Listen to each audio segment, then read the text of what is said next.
Military Broadcast Radio, the station that's giving veterans a voice. Find us on the web at mbradio.us. Think of all that time. Every wait in the winter.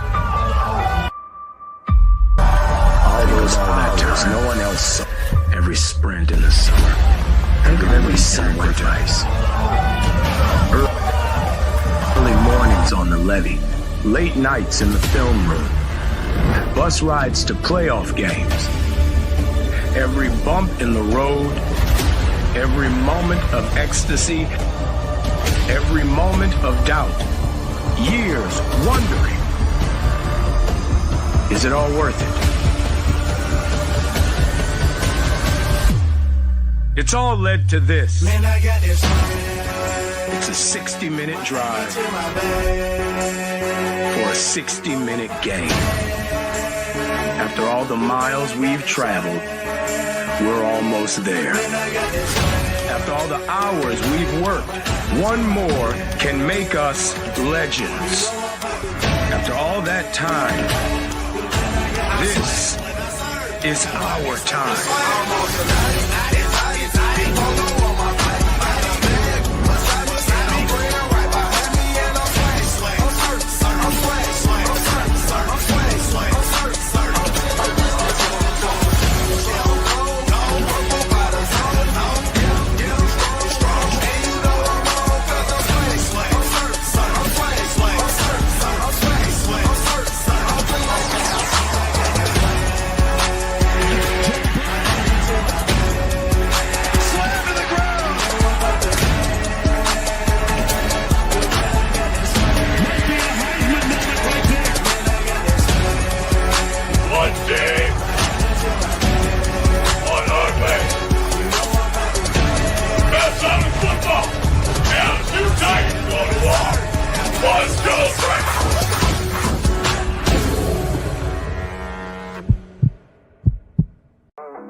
Caveman on the line. HG got the stats.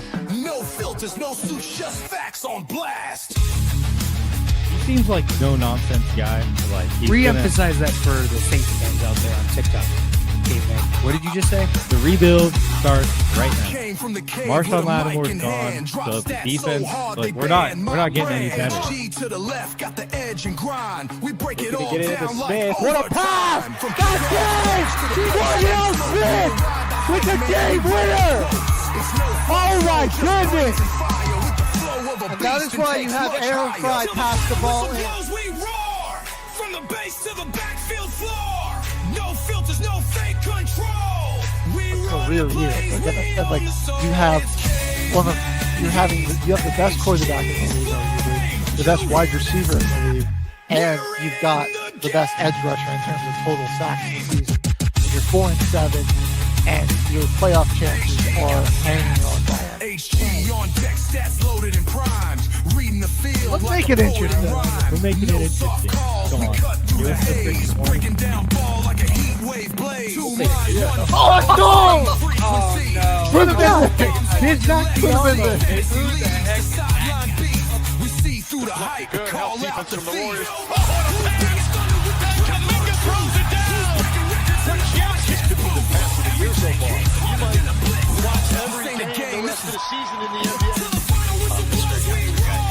So don't you go saying that you're never going to see that. You're such a hater.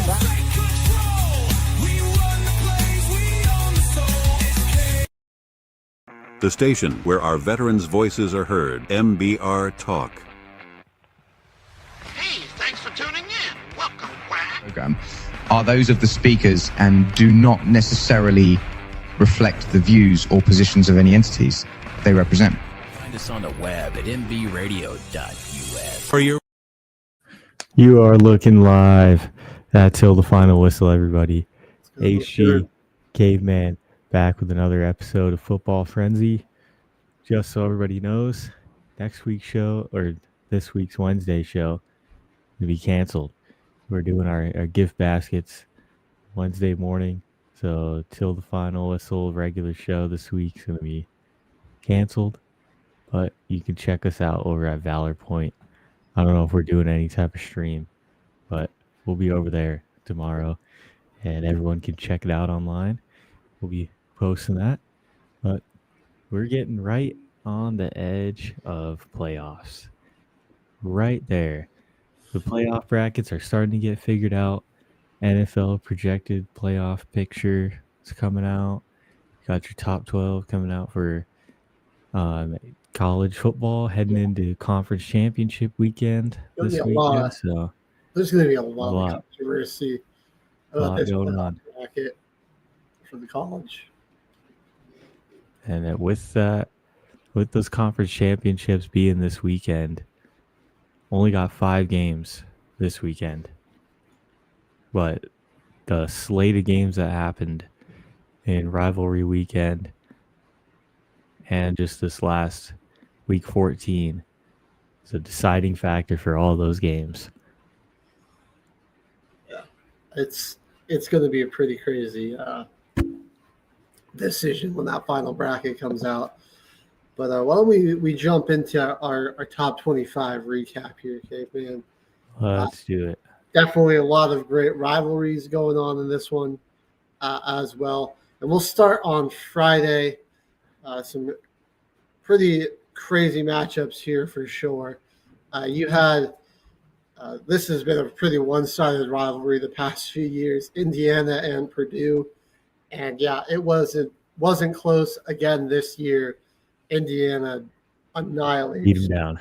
Purdue 56-3. We got Texas and Texas A&M, and the Aggies' undefeated season is no more. And this one loss is going to keep them out of the SEC title game. So a good season from the Aggies, but they hadn't really – you look at where the SEC standings shaked out, and they hadn't really beaten anybody in the top half of those standings. I know like Auburn was ranked at one point to start the year, same with Florida. LSU, Missouri were both ranked when they beat them. So that's not necessarily the Aggies' fault. It wasn't like they got lucky with the schedule. I mean, there were just some teams that didn't meet those expectations. Same with South Carolina. They run into Texas, who, if Texas had their stuff figured out earlier in the season, would absolutely be in the college football playoff at 10-2. If their only 2 losses were to Ohio State and Georgia, but they have that crappy loss to a terrible Florida team that's going to keep them out of this, which I think a lot of teams are probably thankful for. It took the Longhorns a minute to get it figured out, but with the way Arch Manning's playing, that defense has had some phenomenal games the past couple weeks. Texas would have been a problem, but they'll just have to settle on the bowl game. But they do take down their rival 27-17. Continuing on Friday night, we had the deeper than hate rivalry, Georgia Tech. Still a close game this year, not an 8 overtime thriller. Honestly, both squads kind of looked shaky on the offensive side of the ball. 16-9 victory for Georgia. We go down to the Egg Bowl, Ole Miss, Mississippi State. The Rebels took care of business in Lane Kiffin's final game. Wasn't sure whether if it was going to be his final game or not, but it turned out to be a disappointing season for Mississippi State. A lot of games that were only one conference win. Yeah, they're only one conference win. They lose to the rival 38-19. Just miss out on bowl eligibility. Utah, Kansas, which I believe might have just been a conference game. I think it might also be a rivalry game. Not one of the more popular or famous ones. And Utah taking care of business, 31-21, 10-2. Utes not likely to make the playoff, but going to certainly be one of the best teams left out of it. They were playing really great football down the stretch there. And we had the in-state rivalry between Arizona and Arizona State. And, I mean, Cayman, your Bearcats. Wildcats. pretty dominant win over the Sun Devils Yep. here. And man, I'm looking at the way Arizona's played this year, and I think back to those 2 games against BYU and Houston. They just had the Cougar conundrum this year. 2 games where they really could have won, but they didn't execute down the stretch. Let BYU and Houston get out of there with a win. I mean, this would be a very different story. I know, This man. game, Arizona would very much be in play for the playoff, and it would be a It's looking like dangerous team. Texas. Yeah. If they just couldn't take care of business early in the season. Really started playing their best ball, but it was after racking up a couple of losses. It was just I mean, those losses too, I'd say it's probably some of their best play, except for the Houston game. No one could really stop QB draw. That's kind of all they ran all year. right. That was like And their then- main play. I mean, really, your only bad loss on there is to an Iowa State team who was at the time really hot. Then they kind of crumbled and fell apart. All right, flashing They had a forward. good schedule. Flashing forward to Saturday, we had the game, and the streak is broken for Ohio State. This is the first time since 2019 that they've at least won in Michigan. They hadn't won for this rivalry game for at least 4 years, might have been 5. That streak is broken, and I think that just answered a lot of questions about the Buckeyes too. I was even saying, like, who have they really played this year outside of, say, Illinois was really their only super impressive win, in my opinion. But this one answered a lot of questions. Julian Sand had an early interception, and I really thought, I was like, Michigan gets points on the board, they get a takeaway early. The crowd's getting energized. Sand, the young quarterback, first time really starting in this game as a sophomore. I was like, all right, he could get rattled. I mean, this could be bad news for the Buckeyes, but then they took firm control of this, and Sand was just deadly efficient. They just needed to figure it out. And They I'll say, didn't I have mean, the game. I'm seeing the way he took in command in this ball game. Definitely deserving of the Heisman nod. He should for sure be a finalist. He was fantastic in this one. Texas Tech was taking on Virginia. This thing wasn't even close. 49-0. Red Raiders with a dominating victory. Before they take on BYU in the Big 12 championship. Oregon had to go on the road to play a scrappy Washington team. This is one of the great rivalries dating back to the Pac-12. And, I mean, Dante Moore, another really solid performance by him on the road against a good defense. Oregon was in control of this game, even though Washington at one point brought it within 5 in the fourth quarter. Pretty commanding win for the Ducks, 26-14. And they will, at the very least, have a home playoff game going into the postseason. All right, Oklahoma LSU. The Sooners come away with the victory, but this just leaves me with a lot of questions about how this team is going to fare in the postseason. I'm looking like they got the good defense. They really do. Like, it's a championship caliber defense for sure. But that offense has been a brutal watch for going on like 5 weeks now. Wildly inconsistent. They had a lot of drives that just die out.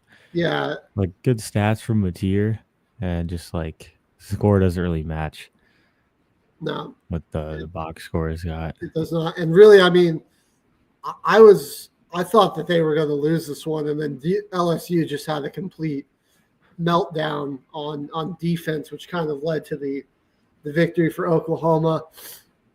I mean, I'm looking at it, man. You could have there's a chance that a 10-2 Oklahoma is in the playoff, and an 11-2 BYU who I think is much better offensively and has a similar caliber, Would be out. Yeah. is not going to be in there. Just not sitting right with me. I think Oklahoma, whoever that, like, unless they land like maybe the group of 5 team, is going to be in some trouble in the first round of the playoff. I just don't think they're going to. I don't know if they're going to be able to put up enough points to compete with whoever they get, but we will see. One of those teams, though, where these late games just they provide you with more questions than answers.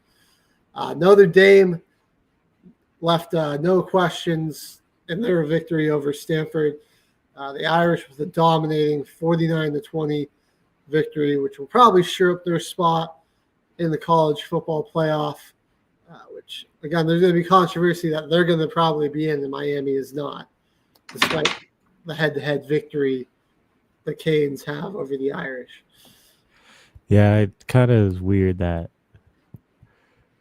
I don't know. The only reason I feel like Notre Dame's making it in is because of bias towards Jeremiah Love. Just kind of wanting to see the best player in the country right now in the playoff. Yeah. I think that's kind of the main reason that they're getting a nod. And I think it's also they're in over BYU, who's got a better record, stronger schedule. Yeah, it's also, I think it's something to do with them going to the national championship last year. They're a little favored, right? The people saw them in the playoff last year and think that they can do it again. Yeah, they probably could. I mean, this is a good team. It's a really good team, but they weren't able to come away with a victory against one of those top schools early in the season. And just strange that that's not going to hurt them as much as it might hurt some other teams. Alabama in the Iron Bowl. This thing was it was close there for a minute. Auburn really was given the Tide a scare, but the defense forcing a late fumble to really help seal this thing. Alabama escapes the Iron Bowl with a victory and keeps the rival Auburn from qualifying for bowl eligibility. 27-20. BYU taking care of business. Sorry, Amanda. Just BYU talking football. Taking care of business against the UCF Golden Knights, 41-21. Another Cougars will look to get some revenge on Texas Tech in the Big 12 championship. Yeah, here we go, Miami. This was a dominating win by Miami. They shut down a very explosive Pitt offense and torched them 38-7. And they didn't. The ACC is just a mess. They're not going to be making the title game. It's Duke, Virginia. It's a whole conundrum. I'm like, at this point, I want Duke to win because it seems like Miami's going to get hosed by the committee, and they're not going to get in. And I'm like, all right. I mean, well, it's already been decided that whoever wins the ACC is making the playoff, and there's no other ACC team. If Duke wins the ACC title game, because they're in the ACC title game, there's no way you can put Duke in the playoff. You'd have to go to like a Sun Belt conference. Well, they would go to a different conference winner, and there would be no ACC teams. And I mean, like, I want that to happen because if Miami's not going to make it, despite their big victories over, Notre Dame, they crushed South Florida when they were on the hot streak. This dominating win over a pretty good Pitt team. Put JMU in there, UNLV. I would say give it like JMU probably make the most sense. I like UNLV maybe getting it in the nod because they just have like the unction of dudes that had been transferring there for their entire college career, like Justin Flo, Alex Orgy. They're like a bunch of seniors and guys have been transferring around their whole career that were 5 stars at one point. Jojo Earl, real big recruit. That man, they got a lot of guys that just used to be at the top of their, like, the peak of their position. They're young recruits, didn't pan out. Like, now they're 10-2, all in a different school. Yeah, that would be kind of cool. We'll have to see JMU who comes away in conference championship weekend. I mean, there's no guarantee JMU or UNLV even wins their conference championship. Yeah, I know. And Virginia still probably, like, Virginia crushed Duke earlier in the season, so you'd think, like, on all likelihood Virginia could probably win it again. But I don't. The ACC, man, does not make any sense this season. I'll tell you what. No, they projected this all for Miami to be the 11, but it's Duke and Virginia in your conference championship. Man, that's just stupid.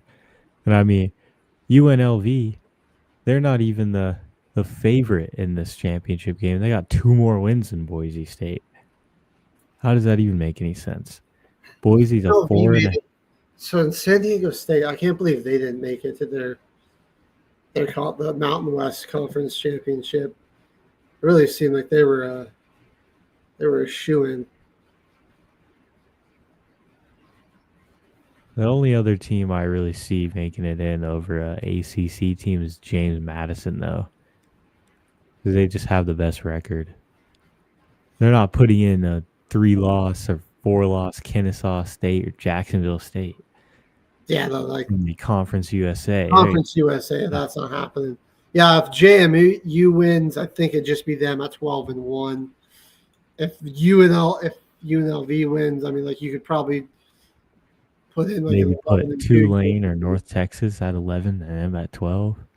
I mean, yeah, would you just go with that, like, the loser of that game? Because Tulane's still ranked. I mean, if it's a 3-loss Tulane team, and somebody's got to be. I mean, they got to do a 5th conference championship winner, though. That's their criteria.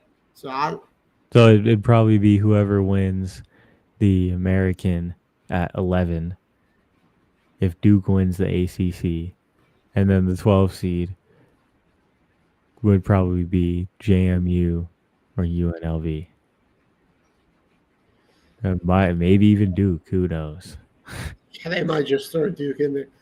You can't do that, dude. They have 5 losses. 8-5 Duke just randomly making the playoff because that would be backwards. Yeah, no, we don't want any of that. They're actually pretty much a home team too in the ACC championship because it's in Bank of America Stadium in Charlotte. Oh yeah, so Duke fans don't have to travel far at all. No. And you got, I'm sure Virginia fans will travel pretty well. They were pretty hyped about their team up there, though. That's BS. I think, I mean, like that's Duke winning's the nightmare scenario for the committee, and they should be put in that situation. I hope so because they're dumb. They're hosting BYU not in this playoff. Like I'm like pretty convinced that neither BYU or Miami, like Miami's basically got a 0% chance, and I think like BYU, even if they lose to Texas Tech, who's like a top 5 team in the country, I'm sorry, like Texas Tech is probably like if you had to pick 5 national championship contenders, Texas Tech's there for me. Because if we could really make a case here that Texas could be it in the conversation just off their resume. Beat Vandy, played Georgia when they were in the top 5, lost. Just beat Texas A&M. Ole Miss, beat Ole Miss in the Red River rivalry. That Florida game, kind of sloppy loss, but really tough conference defense. and then they played Ohio State. It was only 14-7. Like you could make a conversation for any team now because nobody wants to win the ACC. That Florida loss for Texas is what disqualifies them for me. Like you're 10-2 and your only losses are to, Ohio State and Georgia. I'm fine with that because those are two national title contenders. I think Georgia might be the only serious national title threat out of the SEC, if I'm being honest. The rest of those teams that are going to probably make it from the SEC are looking a little shaky. Even Georgia looked kind of shaky in this last one, but they just have such a good defense that I think it's enough for them to potentially pull off the dub. All right. Well, we have the another in-state rivalry mix. Vandy, who's going to get left out of the mix, probably dominates Tennessee in their own stadium, a 45-20 victory. Diego Pavia had an absolutely masterful game that we'll get to here in a second. We had the UCLA-USC rivalry. The Trojans taking care of the Bruins pretty easily, 29-10 in that one. The Commonwealth clash was all Virginia, 27-20. Caps off a pretty rough season for the Virginia Tech Hokies. Cal, man, they helped cause some of this chaos within the ACC. All SMU had to do was beat Cal, and they got to do a shootout with them. I mean, this is a pretty solid Cal team, and they're kind of a younger squad. They've got a true freshman starting there at quarterback he's got incredible talent. So, I mean, Cal could honestly be on the come up in the ACC if they don't get wrecked by the transfer portal. They get a 38-35 victory over the Mustangs. And then the cap off our top 25 action. Tulane shuts out Charlotte 27-0 to secure their spot in the American. All right. Well, this was kind of a rough game. I think we should start with this one. They're kind of the easiest game of the week. They got the most cupcake matchup of anyone, except for even BYU.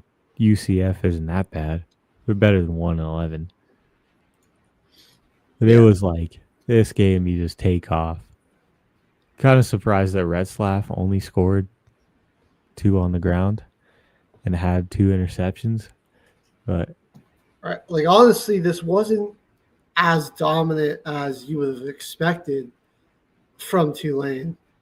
Like the Retzlaff was kind of careless with the football. And I mean, they ran the ball all right, like 4.3 a carry. But it's just kind of surprising how shaky the Tulane offense looked. And like on the other side, I'm like, I don't know if like the defense played well, if it was just, Charlotte being Charlotte on this one. That was why they got the shutout. I think it was just Charlotte being Charlotte. The team rushing yards were -3. This guy has the most carries, had 4 yards on the ground. They had a fumble. Yeah. Couple an interception. 9 sacks. Oh no, 3 sacks, 9 tackles for loss for Tulane. Yeah, they were kind of just showing why they were the 1-11 team. Because, man, did Tulane give them some opportunities, and boy, did they fail badly to capitalize on them. Well, another team that had a cupcake matchup in rivalry week is Indiana playing Purdue. Mendoza got very limited action in this one. He came in for a little bit, went 8 of 15 for 117, 2 touchdowns. Hoosiers got up big. Signetti said, "That's it, kids. You're done. Hop out of the game. We're going to just run this ball 37 times for 355 yards and 5 touchdowns." It was, Purdue, man, they're the no answers for either side of the trenches. This was a very statement victory, though, for Indiana. Just like, all right, we can run the ball. We got a great offensive line. I'm kind of surprised that they didn't get more sacks. They only ended up with one, but this Purdue offense was pretty dysfunctional, and the pressure that they had was a good part of that. And you look at the rushing yards for the Boilermakers, only 44 as a team. Yeah, they're playing a lot of good coverage, not really blitzing too heavy. Like Brown threw 47 passes in this one, but he wasn't really, so he's like almost 50% completion, which is like throwing 47 passes is pretty bad. No touchdowns, interception. So Indiana, they're They just got looking killed. very ready for the playoff. It'll be a good matchup between them and Ohio State. I'm probably still leaning a little bit more towards Ohio State in that one, but I do think Indiana will really give them a run for their money. Well, Ole Miss, man, they looked great in this one. Chambliss statted with 359 and 4 touchdowns. Kwan Lacey had another fantastic performance, 143 on the ground and a touchdown. Deuce. They're not going to have a coach for the playoffs. Yeah, crazy average on there. He wins the Egg Bowl, just dips out, goes to LSU. He's not even gonna coach for the playoff, which is crazy to me. LSU is going to pay him the same amount of money that Ole Miss would have, if like depending on their wins. It would be like a set bonus for playoff wins, and then another huge like $1 million bonus for the national championship. LSU planning to pay Lane Kiffin based on Ole Miss's playoff success without him even coaching the team. Wild. And then I forget who Ole Miss, they hired a coach already, and it kind of, to me, this feels like a panic move, and I'm not super confident about this team's ability to go deep just with all that drama there. I think you just overall talent wise, this team will still be a problem. We'll just see. I mean,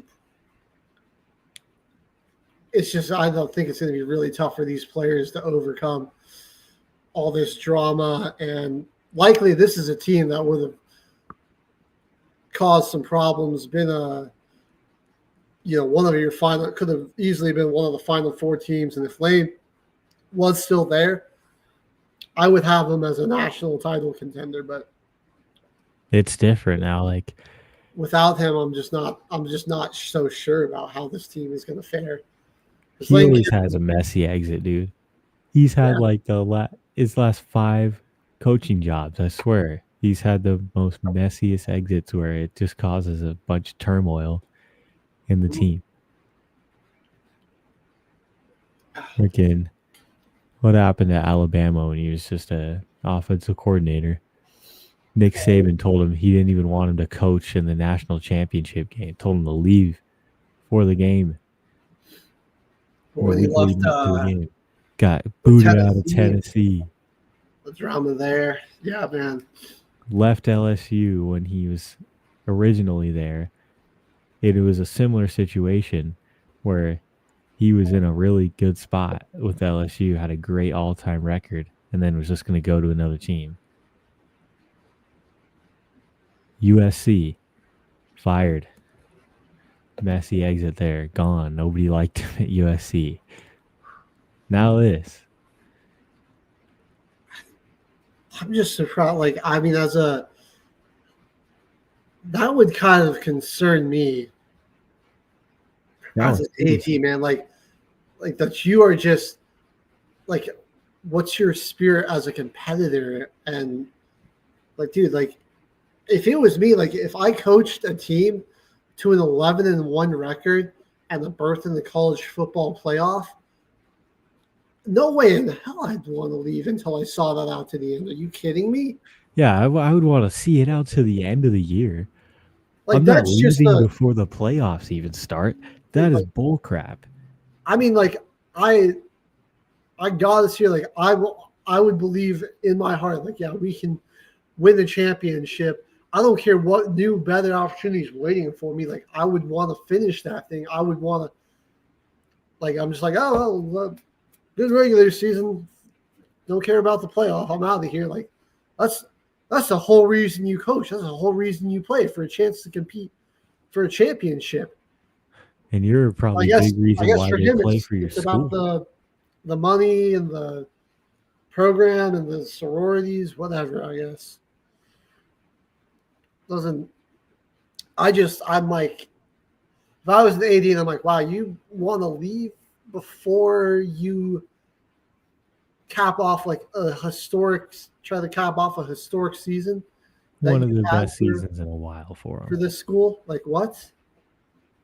Why? Doesn't make a lick of sense to me.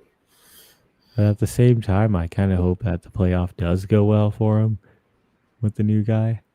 Yeah. And then it, like, Lane Kiffin's going to have to deal with Garrett Nussmeier. And, like, Trinidad Chambliss can throw the ball for more than a 10-yard pass. Garrett Nussmeier needs to work. That's going to be a different story. All right. We're going to go to the Civil War of Arizona now. Flash over to there. And, man, this was complete and utter domination by Arizona's defense. 5 Territorial Cup. The Territorial Cup. That's what it's called. I could not remember the name. Thank you. The Territorial Cup. This was complete ball control dominance by Arizona. And they did it really not rushing the football well. Only 88 rushing yards on 44 attempts. So, I mean, like they only averaging like 2 yards a carry, but they somehow held the ball for 40 minutes. Hey. That was over two. That was like 3/4 of the game, pretty much almost. So, they definitely did those fractions wrong, but you know what I'm saying. They were 10 of 20 on third down. They went for it twice on fourth. 5 takeaways. Just absolute domination over their rival here. And the Sun Devils, they were looking all right with Jeff Sims the past couple weeks, but then they really ran into a real defense and things just. But he threw 3 picks. Yeah, things just fell apart. They'll begin. I believe Sam Levitt's probably going to come back. I wonder what Jordan Tyson's decision is going to be. Will he return? Will he transfer? Is he going to declare for the draft? He'll be going into his senior year. Certainly, like the future's not bleak for the Sun Devils. They're kind of a disappointing a disappointing season just in general. I mean, 8-4, you're going to qualify for a bowl game and everything, and you'll just definitely know this team had some aspirations of going back to the college football playoff, and they just were. Their QB wasn't able to stay healthy. Really difficult schedule too. Yeah, they had a tough schedule. I mean, they're a really well-coached team. They got their boy Dillingham. Kenny Dillingham. Kenny Dillingham. But it's really hard when you're dealing with all those injuries. That's tough. Like they got Kanye Udo transfer from Army from last year, and he wasn't really very healthy all year either. Mm-hmm. So that was another thing, is they just never really had a super consistent running game or rushing attack, and that kind of hurt them as well. Then you look at Arizona again. Fafita, good chance that he comes back as a junior. Had a pretty solid season. I mean, he'll likely throw for over 3,000 yards after their bowl game, but he had 29-63 right now. 26 touchdowns, so only 5 interceptions. I think the Wildcats can look at this season and be like, man, we 9-3, really good, successful season for us, and it could have been better. And I think that's huge bounce back from last year. They could really build off of. This defense was playing some of their best ball down the stretch too. That was just kind of what was hurting them early on in this one, is that they just really they were having a tough time stopping anybody. They could put up the points just fine, but then you look at some of their last few games, they were pretty good against Cincinnati. Came up with a big stop in that one. They held a very explosive Baylor team to only 17 points. And Sawyer Robertson definitely had one of his lowest passing totals of the season. And then a banged-up Arizona State defense just completely blanked in this one. So watch out for the Wildcats next year. I definitely think they could be – we'll see how they do in the portal, how the recruiting class shapes up. But I wouldn't be surprised if they were in Big 12 title talks and potential playoff berth next season. They got to keep stringing together some good recruits. Yeah. All right, let's jump into this A&M game here. I got some thoughts on this one for sure.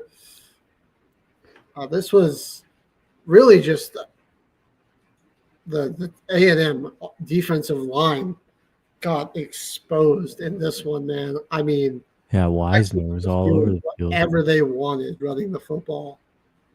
Wisner was averaging 8.2 yards a carry. Then Arch just gashed him on a couple of designed runs. He had that 35-yarder late in this one. That was just really a backbreaker. Marcel Reed, he got hurt, ended up coming back in this one, but I think that injury definitely threw him off. Yeah. A little bit. 180 yards, 2 picks. Right. I mean, Archie Manning didn't even have to pass all that much. Texas only recorded 1 sack in this one, but that's just a credit to the athleticism of Marcel Reed and his ability to extend plays and escape pressure, because they were getting after him. And I think that was a big part. You look at the completions percentage and the interceptions. It was him trying to do too much and play a little too much hero ball.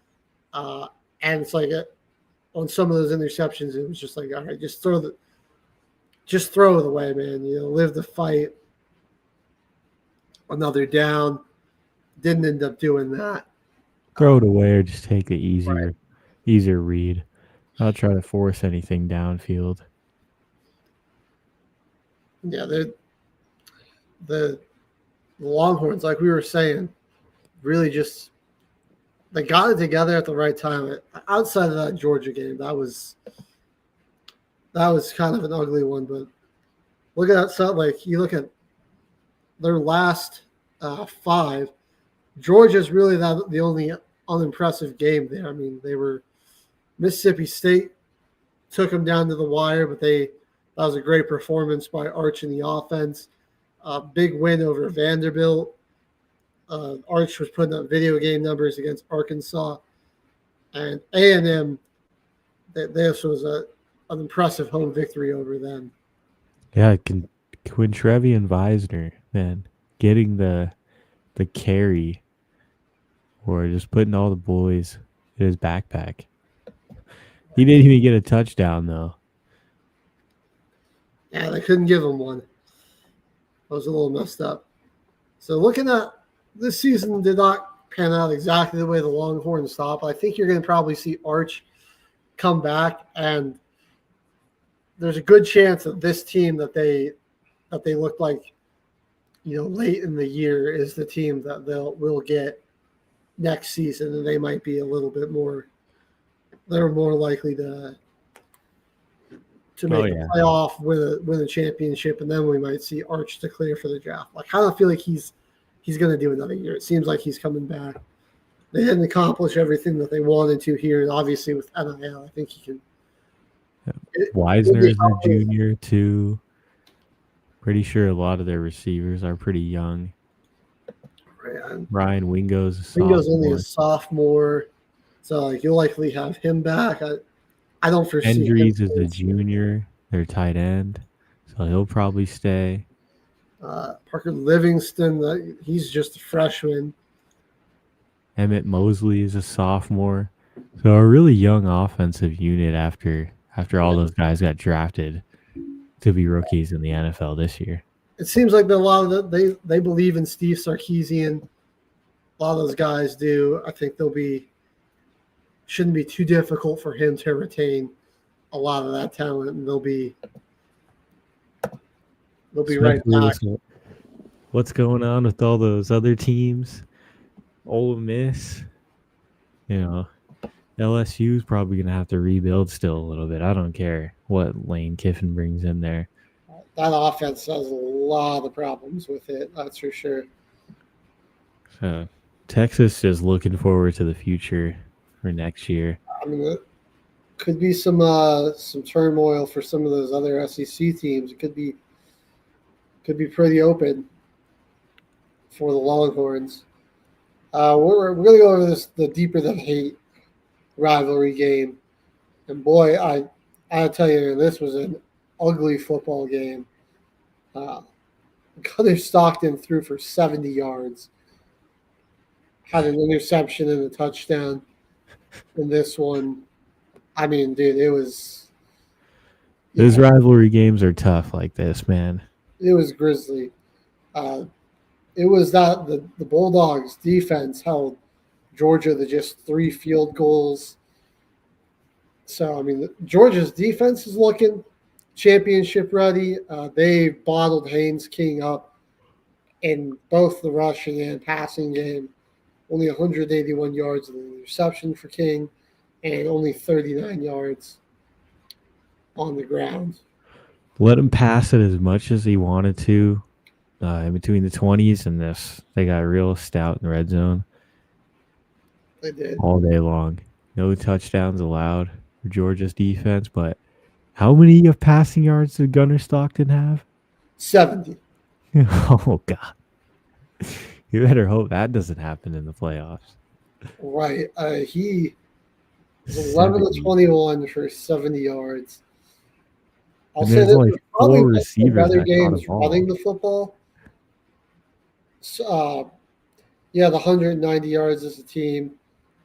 They got Nate Frazier some room, and then McCray and Stockton were all right. They 43 and 42. They were finding quite as much room, but they were really just they did not. Felt like Kirby just was not trusting Gunnar in this one, and he was just trying to keep the ball on the ground and play field position and keep the Georgia Tech offense from having a short field. Making them work for every yard. And so, I still believe that Georgia's probably the only team I trust fully out of the SEC to win the national title. Like right now, I would probably go with I'd either go Ohio State, Indiana, Texas Tech. If Notre Dame's making it, I'm going to throw Notre Dame in there, which it seems like they are. Then probably Georgia. Then just outside of like an actual contender, but I think they could go deep as Oregon. But like those are about the 5 teams that I think that I'm pretty sure are going to be in the playoff.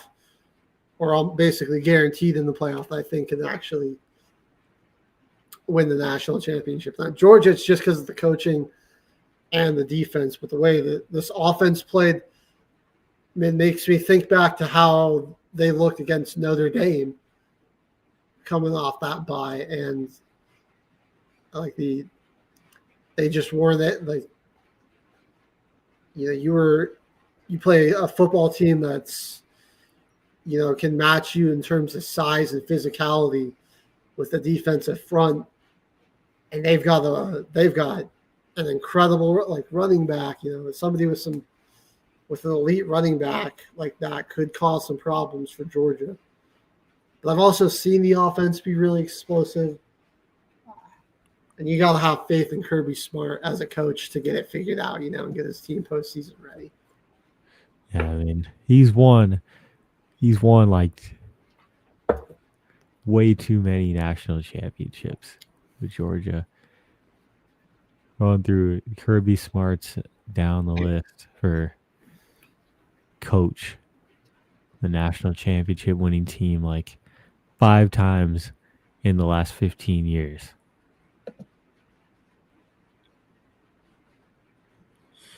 He's won a lot of national championships with them, so. So we'll see. You know, it's a rivalry game. They can get, I mean, like, weird, like with how those games turn out. I mean, like last year it was just like an overtime shootout. This year it's like both defenses. Yeah, both defenses wanted to send a message this year that they wanted to make a difference. No high scoring in this one. But man, did Georgia just control the time of possession. Have an 11-minute lead on there. Just pounding it, the rock all day. Is Frazier a senior this year? Only a sophomore, dude, because they're building his draft stock up nicely. Yeah. And Gunnar Stockton being a junior, they probably got a few guys staying too. Definitely. All right. Just quickly, I want to bring up some stuff on this Utah game. I would say definitely be thankful that this is a team that isn't making the playoffs, that you wouldn't have to face round one. Because, I mean, man, if you've got to throw the football on Utah, this secondary is nasty. Kansas found a lot of the success running it. They ran it 51 times for 290 yards and 2 touchdowns. But the problem is that Utah was leading pretty much all of this game except for briefly in the third quarter. And then they just took over in the fourth, scoring 21 fourth quarter points. And yeah, Jalen Daniels had a miserable game trying to throw against this secondary. They had 3 interceptions on him. He was 10 of 27. They had another pick 6 in this one. They also forced a couple of fumbles that they weren't able to grab. But yeah, they were swarming. Elijah Davis with a 97-yard pick 6 in this one. So that's tragic for the man. Jalen Daniels, dude. Because this team's really trying to rebuild. They got some good players, but they're in a tougher conference. Big 12's only getting better. Yeah. Well, and I mean, they don't even really have like basketball anymore because I don't know. I think the Jayhawks basketball team might be a little fraudulent. Will they probably still make it to the tournament? Yeah, but like, I think Sweet 16 is probably their ceiling. But I would say, you know, depending on what seed they get, I mean, they could be like you could see them being like a 6 or 7 type of seed and easily going down in round 1 if that's the case. Like, so yeah, that'll be we're talking about college football playoff, not college basketball playoff right now, and Kansas won't be anywhere near that. Utah not going to make it. I mean, I don't really think there's any route for them in here. And hopefully they take their bowl game seriously, whoever they play. Because, I mean, if they do, I mean, I think that team, if Utah get up on you early, you got to throw it against that secondary. I mean, they can be a little vulnerable against the run, as Kansas was able to lean on. But, I mean, that was like you can run as much as you want, but if you're trailing, I mean, they'll take that. It was like, yeah, you're moving the ball on the ground, but you were wasting a ton of clock trying to come back in that one. All right. I don't know if there's anything really to say on the Texas Tech victory besides, yeah, they dominated. Brent Morton, 310 and 3 touchdowns. Cameron Dickey was good. I mean, they were just kind of getting a bunch of people involved in this one. Let's go over to the Michigan-Ohio State rivalry. Yeah. That's one really. Ohio State sent a message this game. I think so. They dominated this pretty good offense. Michigan was trying to make their case to get back into the playoff. And, I mean, if Oregon lost and they win this game, Ohio State loses Big Ten championship. Indiana easily could see them in there replacing Oregon. But in this game, the only thing they could defend was midfield at the end of the game because Julian Sand had 233 yards and 3 touchdowns. The biggest thing on him, I didn't know he was from California. So everyone's saying they're praying for snow. California kids never played in any kind of snow or weather like this. He didn't even have any sleeves on. Threw the early pick and then just he was dotting them all down for the rest of the game. Yeah, dude, he looked unfazed. Even after the interception, came right back out there, threw a strike, and ended up getting the first touchdown of the game.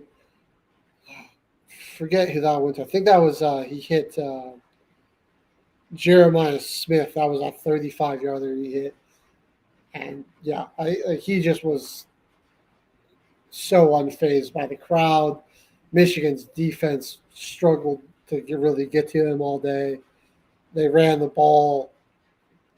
I mean, guys, we might just have to get ready for a back-to-back with Ohio State. They're going to be a tough team. What Matt Patricia is doing with that defense, oh, my God. It's scary, really man.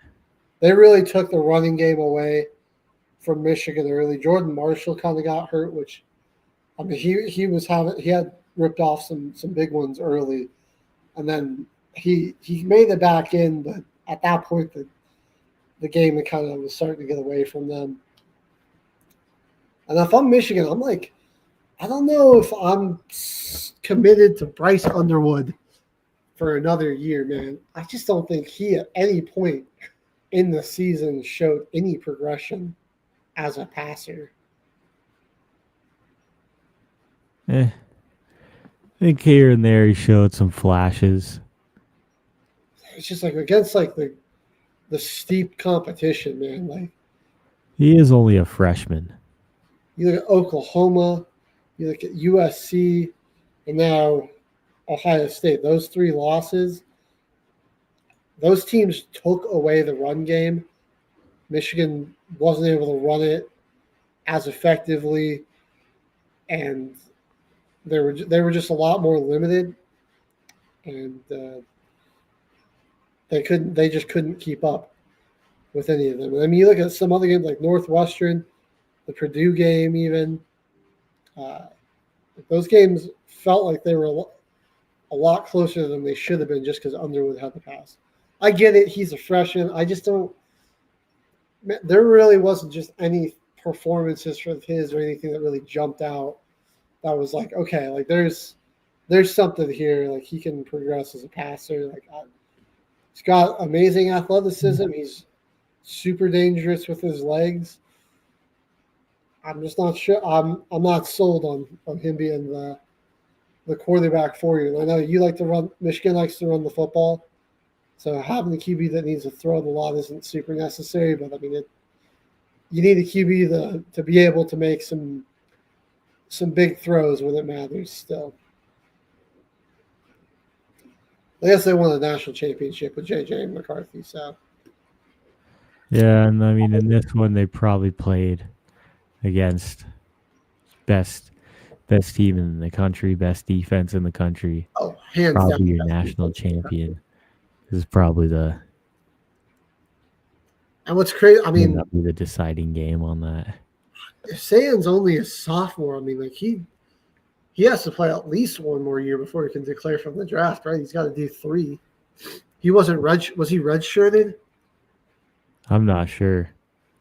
If he was redshirted and this is actually his 3rd year, I feel like in NFL he'll be going on to an NFL team.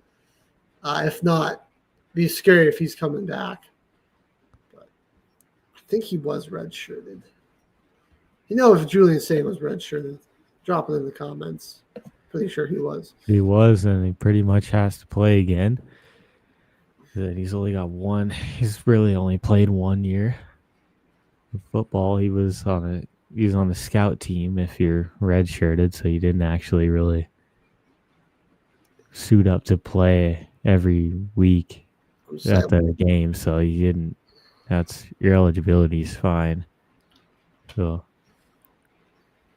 man, Ryan Day can rest easy. Yeah. It's funny though, because a lot of those same claims that were being made. Remember when people were talking crap about Jack Sawyer last year? Where was your effort to defend the logo during the game? It's like, where is Michigan's effort to defend the logo during the game? At least Ohio State scored a touchdown last year's game. Mm-hmm. It was a better game than this one. They were just wholeheartedly overmatched. Yeah, they got beat down. All right. Well, let's flash over to the West Coast. Oregon, Washington. And yeah, like I said, I mean, 12-point victory is at one point a 5-point game in the 4th quarter. But even at that point, it really didn't feel like Oregon was in too much danger. I got to say, I mean, the offense is still pretty, your typical explosive Oregon offense that likes to generates a lot of big plays. They can run the ball pretty well. They've got the good quarterback.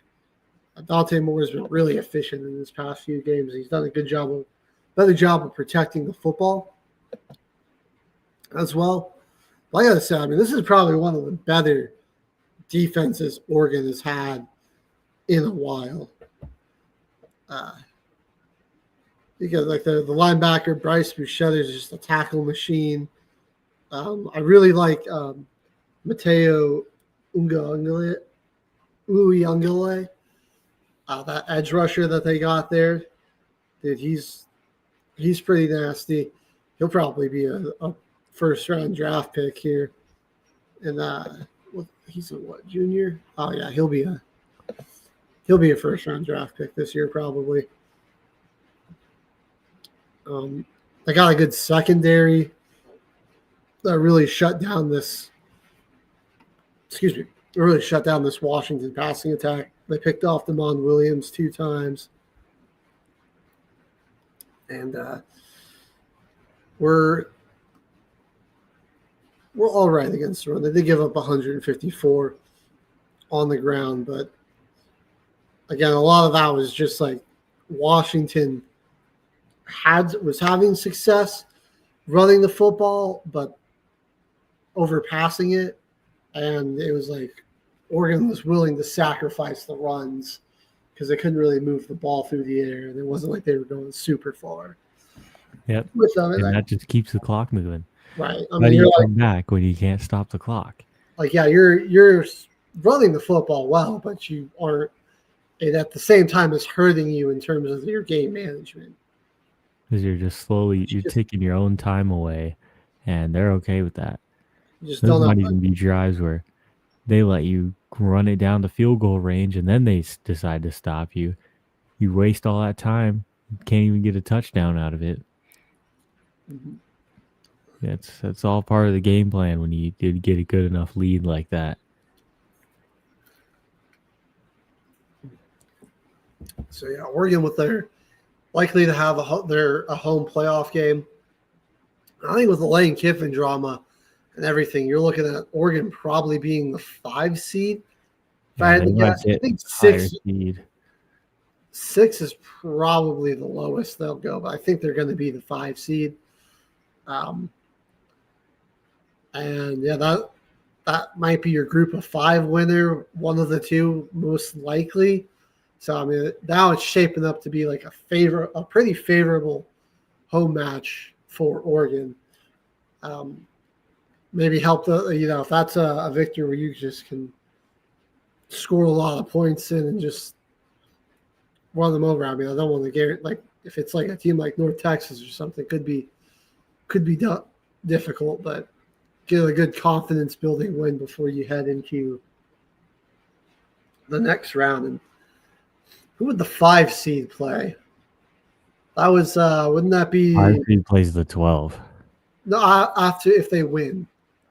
Probably the 1. Is it because Ohio State wasn't the 5 last year?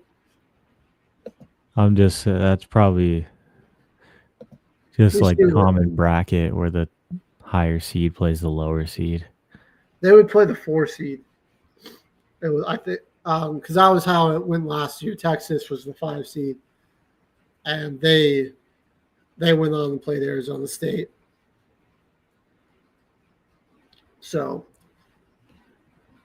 that could be interesting because I mean, then you might get I feel like Georgia. No, it wouldn't be Georgia. It'd probably be well, maybe. I don't know where A&M's going to slide to. So I feel like Georgia, whoever wins the ACC or the SEC championship game is probably your 4 seed. Maybe I think they'll probably keep Indiana in the top 5 regardless. So it might be Georgia, might be Texas Tech.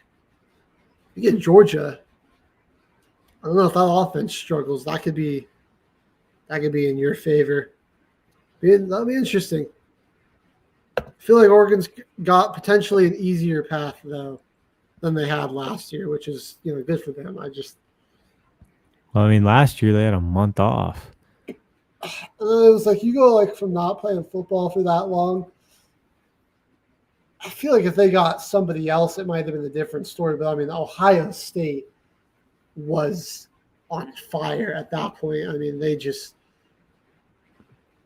and like that again. That loss to Michigan was a great thing for them because it woke them up.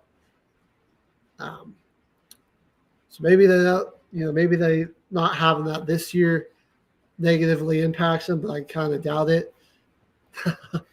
Yeah, I mean they're definitely waking everybody up this year to watch out for a little dynasty brewing.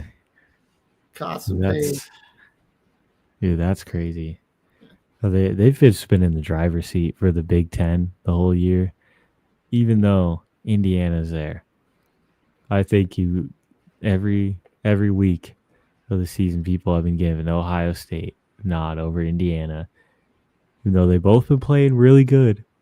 They're both top 2 teams are about to play each other in the conference championship. But I think it's just since the beginning of the season, Ohio State's just been over them. Just been getting the odds. Well, they beat Texas week 1, jumped into the 1 spot in the country, and then have just held it ever since.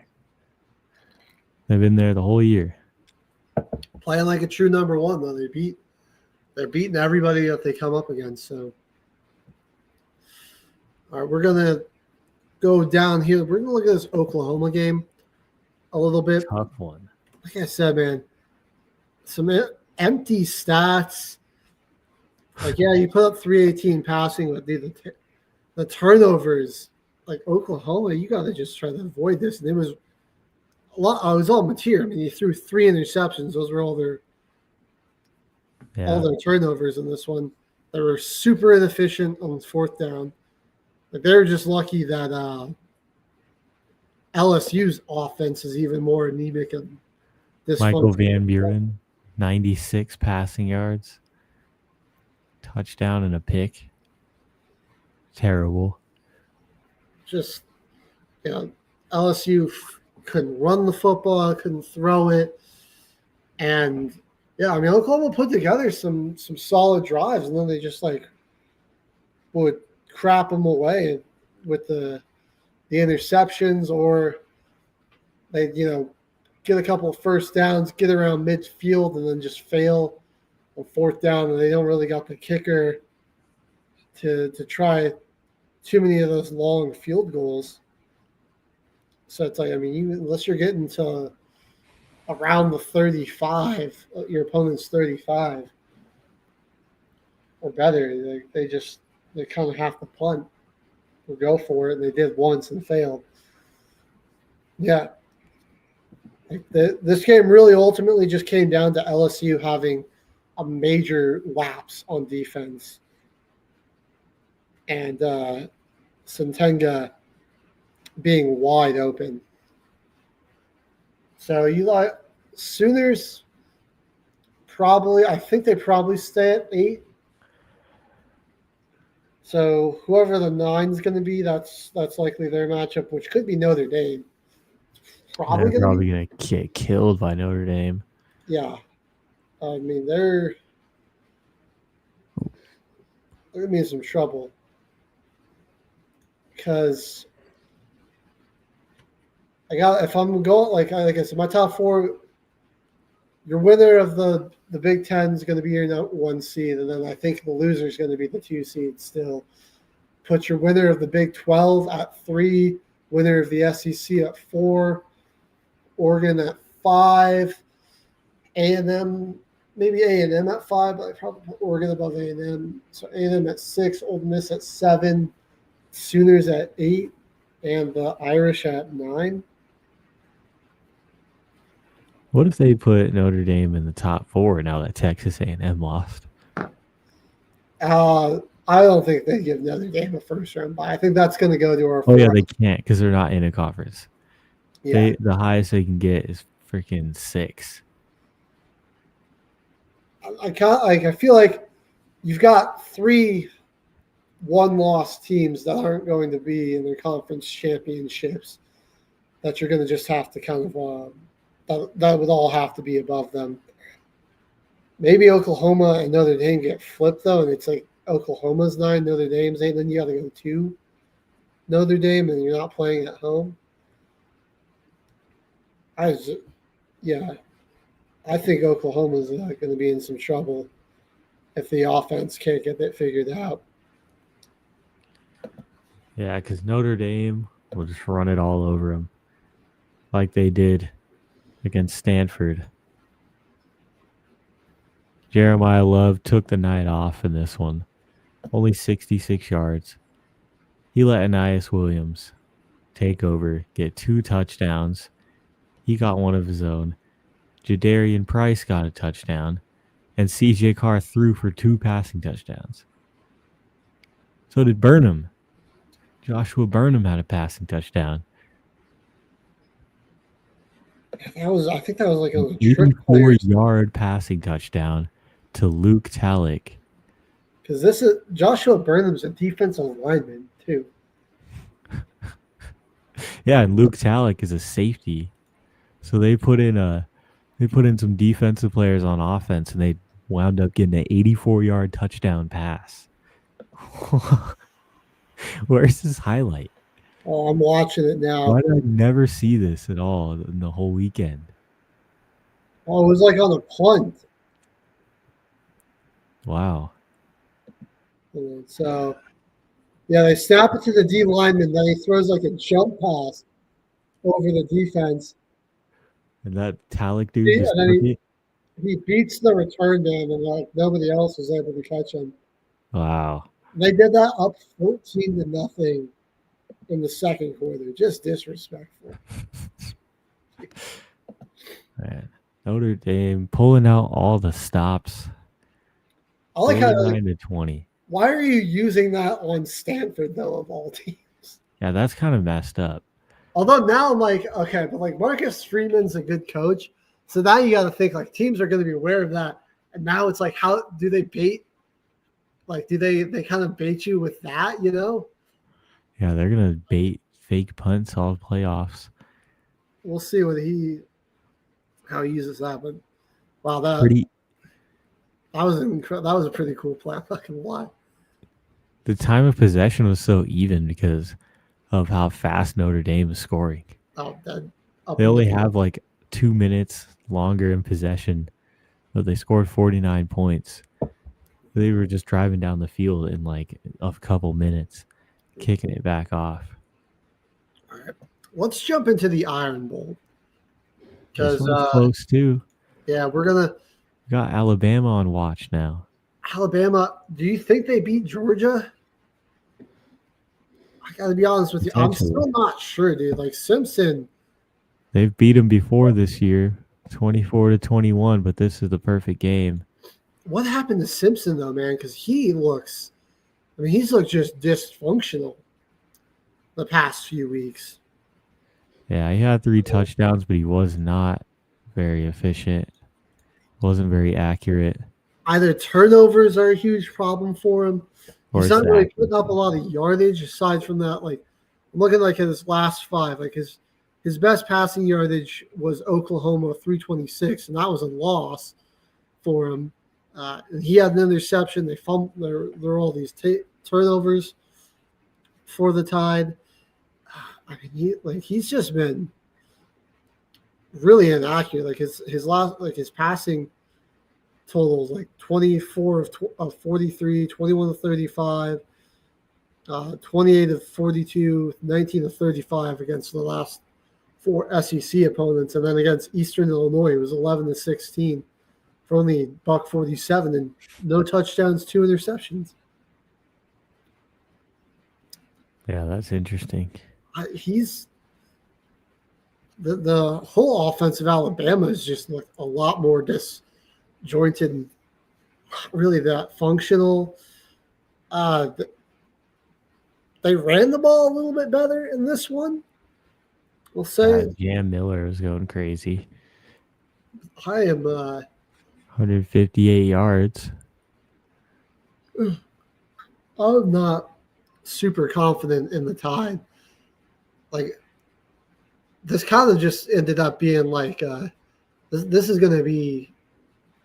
I mean, usually Bama and Georgia square off, and it's a good game, I suppose. But like with the way these two teams have looked this weekend, like I mean, like I think whoever wins this, like whoever's offense just shows up.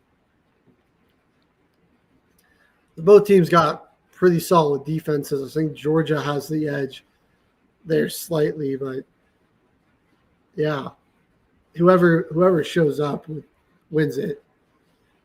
I mean, like Auburn they weren't particularly careful with the football. I mean, they somehow put the ball on the ground 4 times and only lost it once. Ashton Daniels, despite being the completion percentage being low, did put up decent yardage, had a 259 and 108 on the ground. I mean, they got the late, like I said, Bama got the late takeaway, forced the fumble. That was the big thing to seal this one. But I thought this whole game, I'm like, man, like, Auburn's so close to pulling this off. Like Bama's like every time I thought Bama had a chance to put them away, I really, you just couldn't do it. Auburn would get a stop or Bama would fizzle out, and just kept keeping pace. So no, not a lot of confidence in the Tide for me. I'm not going to lie. I think I don't know if they lose. I mean, they lose to Georgia, which I think they will. I'm pretty confident Georgia's going to win. at the neutral site, be the SEC champions again.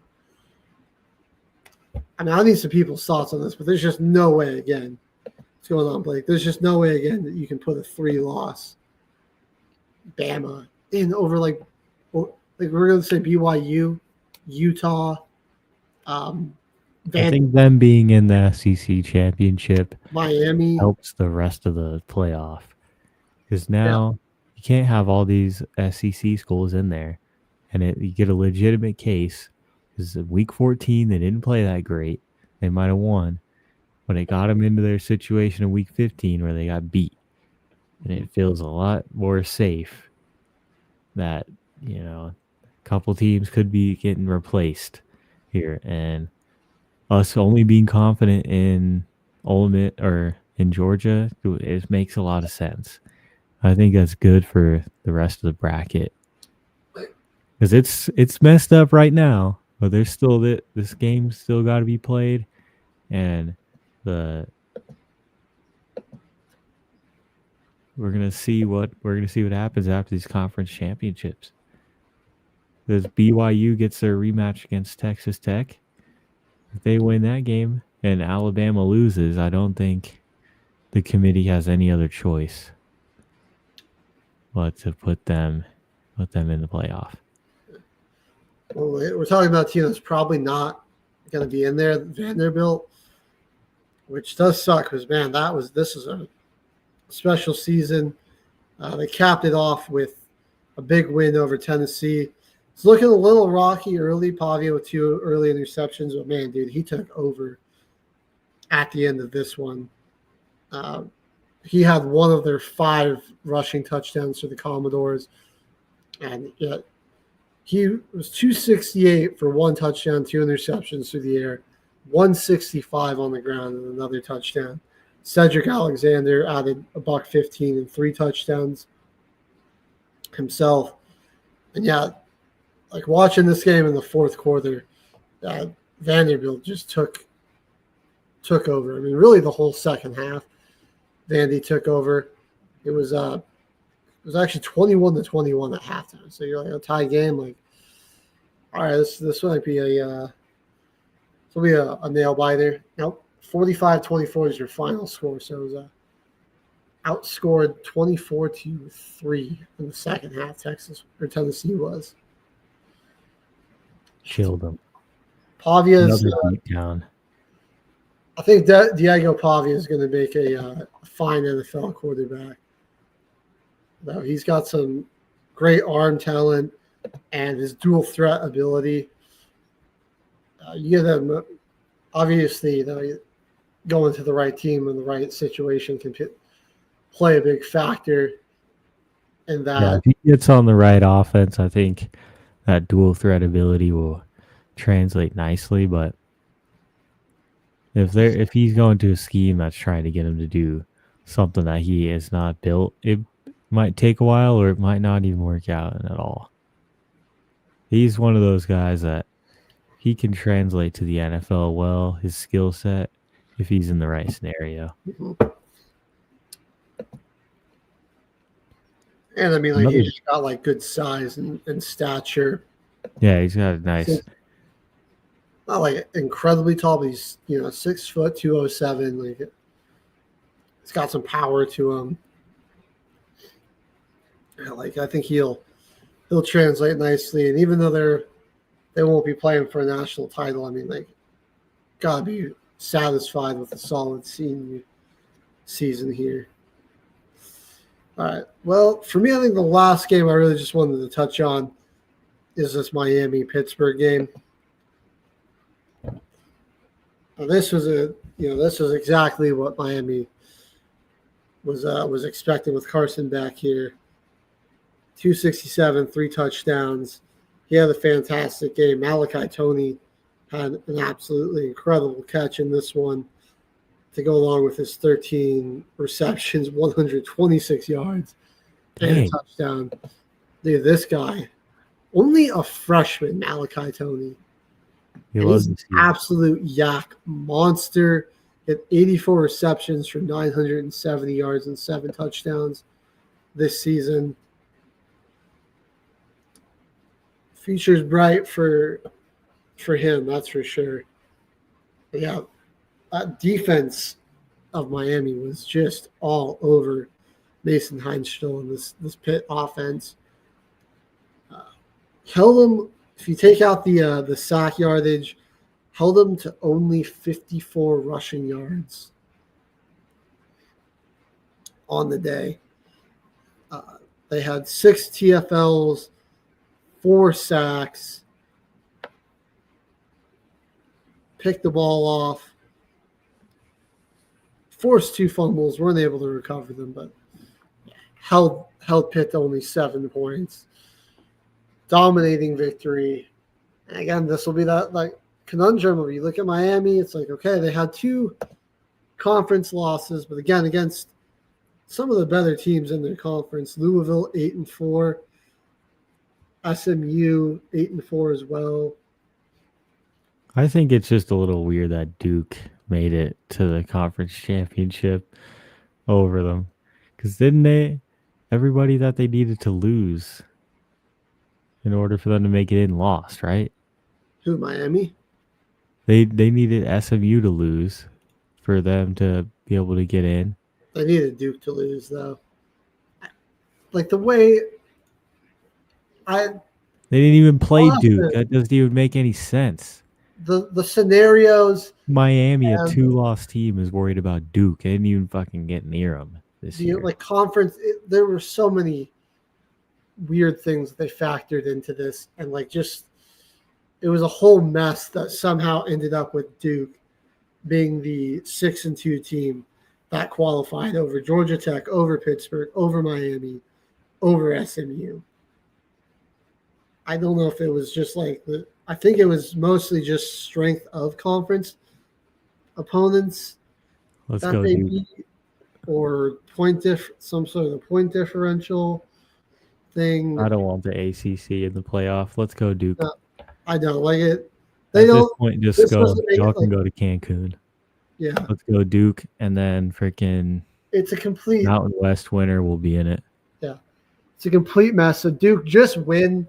Just spare us the cluster cluck that was the ACC for being in here. I don't know. Like they don't deserve a playoff team at this point. I mean, you're going to have. We don't need another first round exit. You're going to have a 10-2 team. Just get their ass kicked. Like honestly, probably your best chance to represent your conference has no chance of making it at this point. I don't know if there's still like a point. Like I just doubt the committee's going to give Miami anything. You know, they're not going to give it. So that's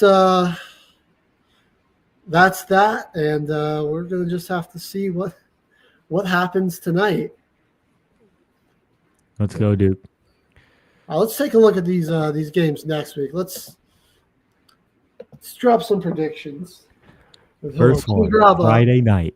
I'm going to grab a notepad. We're going to write these down. All right. North Texas and Tulane, everyone. That's going to be the first game in Yulman Stadium in New Orleans. And I'm going with Tulane. What else does the city of New Orleans have to ride for, man? This is our team. They got to go. We're in the top 5 of FBS wins since 2021 at 41. So I'm gonna ride with Tulane here. I'm thinking Tulane gets the win. Riding with Tulane. All right. Do you think there will be any drama with John Summerall? Obviously, they know he's taken the job at Florida, but he's going to finish out the season, I believe, right? Tulane's head coach. It's looking like it, yeah.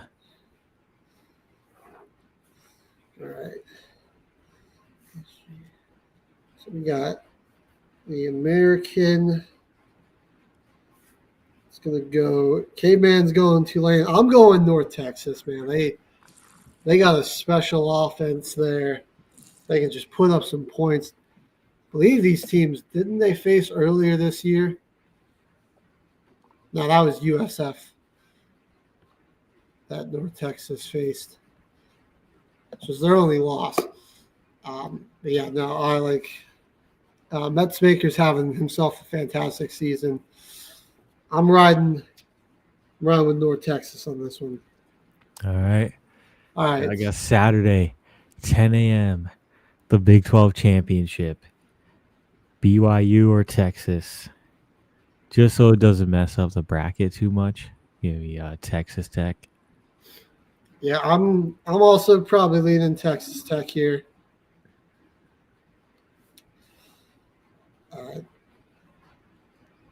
Again, I really like BYU. I just think Texas Tech is they've just got a championship caliber roster. It's that oil money. Yep. All right. Swinging back over the Friday night, let's jump into the Conference USA championship game. Kennesaw State, Jacksonville State. Who we like here? Kennesaw. Even though it's in Jacksonville, Alabama. I think Kennesaw, the Owls, man, a little bit better of a season. They had to fight. They played some tougher teams too. They matched up against Indiana. They lost 56-9. And they played Wake Forest, who they only lost 10-9 to.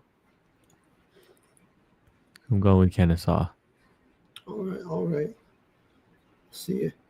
I'm rolling with Jacksonville State, though. I think they beat Kennesaw State earlier in the season. They've got an elite rushing offense. They're third in the country, actually, 262 yards a game. And I think the Gamecocks, they go back-to-back here. Get that victory. All right, we're going to flash over to back over to a Power 5 conference, the SEC championship.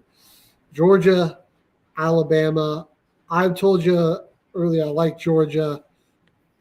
Just the defense, I think they edge Alabama out in that aspect, and by the coaching staff. I don't trust the Tide to protect the football all too well. I'm not going to lie. What about you, K-Man? Who you got? Going Georgia. It's probably going to be Georgia. And that boy Nate Frazier running all over Alabama in this game. Just controlling it. All right. We're going to finish off our Friday night championships. First with the Mountain West, UNLV and Boise State. Got to go with UNLV. Boise just has like a wildly inconsistent defense. I think UNLV can definitely put some points up. All right, then the Sun Belt. JMU or Troy. JMU cleans up here, potentially sneaks into the playoff because we're going Duke and Virginia. I mean, who do I want to win? Duke. Who do I think will win? I think Virginia does actually take care of business. So for the sake of trying to keep my record on these predictions, I'm going to go with Virginia, but I'll be rooting for Duke. I'll do the same. It's probably what's going to happen. But hopefully Duke wins and we don't have to worry about the ACC. For the chaos element, I'm definitely rooting for Virginia. All right.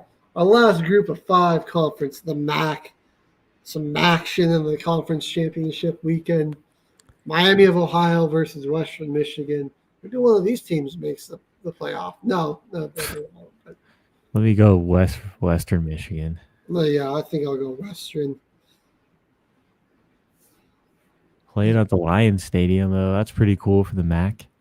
Playing at Ford Field. Yeah, they give the MAC some decent love. And it deserves it. All right. But then the big one, the granddaddy of all the games this weekend. Indiana and Ohio State, the Big Ten. Who do we like here? I'm going Ohio State. Yeah, me too. In Indiana, which I do kind of like their odds, but they've been dominant the whole year. I'm almost tempted to change my answer, but I mean, with just the way the Buckeyes played against Michigan, I kind of think they're just going to repeat. We'll have to, which kind of bums me out to say because it's not really what I would want to see as a fan, but just as somebody that watched, is knowledgeable on football. You look at all three phases. I mean, they're solid on special teams. They got a good kicker. They execute pretty well there. But defensively, I mean, 2 top 10 receivers in the country, a Heisman candidate quarterback.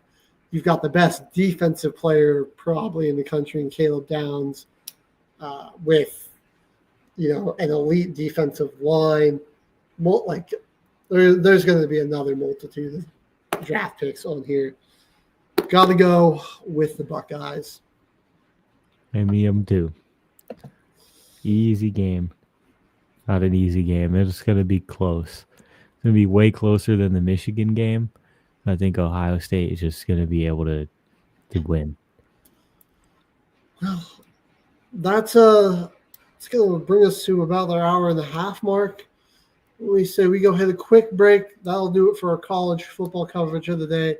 When we come back, we'll have a breakdown of everything that went down on NFL Sunday. So stay with us.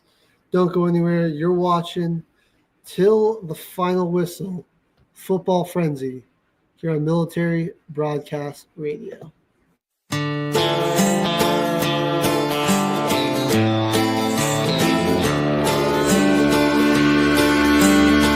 I wish there was some place that I could go where I got the promise to never be alone.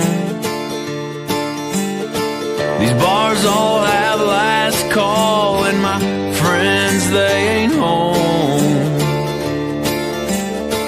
I wish there was some place that I could go with a heartache this big, a bottle this small. I don't think I'm ready to deal with it all. I need a 24-hour heartbreak saloon where they never have last call and play country tunes. When she walked out of my life, I nearly broke down, drowning my heartache in every bar in this town. Sooner or later, they all close the door.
Penalty on YOU. Delay of game. 5 seconds before the show. But hey, thanks for watching. The station where our veterans' voices are heard. MBR Talk. Find us on the web at mbradio.net. All right, everybody. You're looking live at Till the Final Whistle. Last hour and a half of the show, we got through Week 14 college football, and we get our little preview of Week 15. Conference Championship weekend is this weekend. Make sure to check it out. Week 13 just passed by. We had some Thanksgiving football, Black Friday football, the college games on Saturday, Sunday football, and Monday. We had a great weekend of football this weekend. But let's get into the NFL side. Week 13. Let's get into our quick rundown here. Starting on Thanksgiving. All right, Turkey Day actually treated us to some really good football games. Packers pulling off the season sweep over their division rivals, the Lions, 31-24. Toyota-thon had started this week. So Jordan Love is now officially locked in for the remainder of the season. Watch out, NFL. 31-24 victory over the Lions for the Packers. Then the Cowboys on a nice little winning streak. Jerry Jones actually making some trades to help the team out. They take down Kansas City 31-28. Big game for CeeDee Lamb and George Pickens again. Dak Prescott, also fantastic.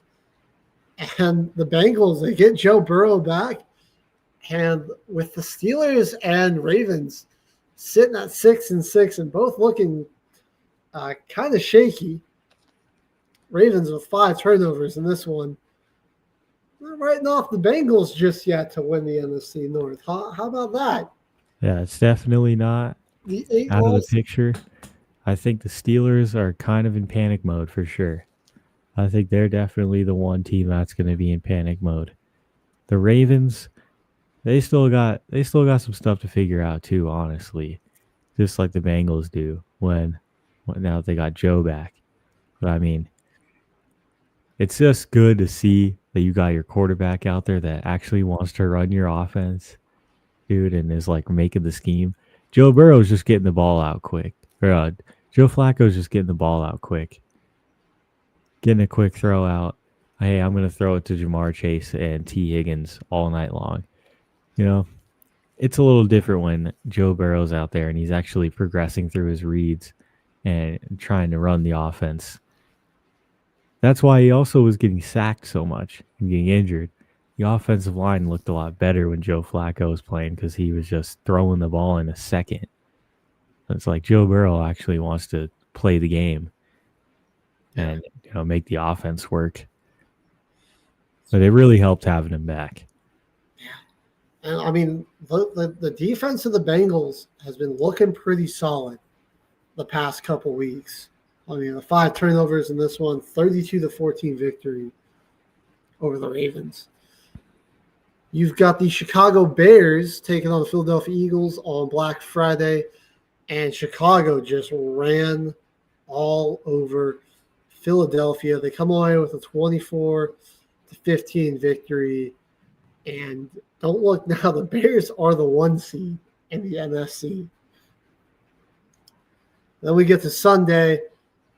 The 49ers, man, all these injuries, and they just won't go anywhere. They're 9-4. They come with a 26-8 victory over the Browns. And with the Rams losing, the Seahawks and the Rams are both just a game ahead of them at 9-3, so they're still in play for the division title. And Jackson conversation for it had a great Sunday. They just dominate the lowly Titans 25-3. Trevor Lawrence was picking apart that defense. It's good to have Brian Thomas back. And then, thanks to the Texans beating the Colts 20-16, the Jags have jumped into first place in the division. So look at that. Look out. Jacksonville kind of in a way throwing their hat in the ring for the race for the 1 seed. Yeah, you'd never think that the Indianapolis Colts, #1 team in the whole NFL a couple weeks ago, they're now dropped into the wild card. Yeah. And the division doesn't seem like it's as stretch as it was in the beginning. When they were 7-2, man, give it to them. Looked like they were going to run away with it, but now, I mean, you've got Different. the Jags jumped them, and the Texans are just a game back, really. And you got CJ Stroud back and healthy. Best defense in the league right there. Yeah. Like the Texans are going to be kind of scary down the stretch. With that, I'm kind of, that's a team I would kind of hope doesn't make the postseason. They could be a problem if they get in there. All right. This was the best game of the week right here. Just wait till a freaking breakdown of this one. The battle for draft position. The Saints get the victory by losing 21-17 to the Dolphins. This game was sick, though. It was actually a pretty entertaining game. It was one of those games where you got two teams that are pretty much eliminated from the playoffs, just throwing haymakers at each other. Dolphins come away with the victory in that one. Another game that was, again, like two teams out of playoff contention, but turned out to be really entertaining. Falcons-Jets. Jets win it on a walk-off field goal from Nick Folk as time expires in a rainy Meadowlands Stadium, 27-24. Buccaneers looking to get back on track against the Cardinals. Cardinals gave them a run for their money. Bucky Irving had a good return with a touchdown rush in this one, and the Bucs come away with a 20-17 victory. They got a really good secondary, Cardinals. It's actually kind of surprising. So that defense is good. Josh Sweat was harassing Baker Mayfield in that one. The Panthers pulling off one of the surprises of the week. Big upset. The NFL posted on Twitter just a picture of Matthew Stafford warming up before the game, and the caption was just 9. And it's like, you called him 9, and then he proceeded to play like J.J. McCarthy, throwing 2 interceptions and fumbling the game away. Honestly, besides that, he was pretty, those costly turnovers. He had a pretty good game still. But the picks are rough. I mean, a strip sack is kind of hard to avoid when you're standing in the pocket just throwing the ball. I mean, the guy coming up on your blind side and swiping the ball out is probably going to fumble. The superior 9 in this game, though, was Bryce Young, 2 touchdown passes on 4th down, and the Panthers come away with a 31-28 victory. I mean, breathing down the Buccaneers' necks. Then you had really 2 elite defenses shutting down opposing offenses. The problem is that one offense decided to let the other defense score points. Seattle, honestly, a pretty ugly game for both quarterbacks. Had the less ugly game, 3 or 4 interceptions for the undrafted rookie Max Brosmer, 26-0. Seahawks get the victory.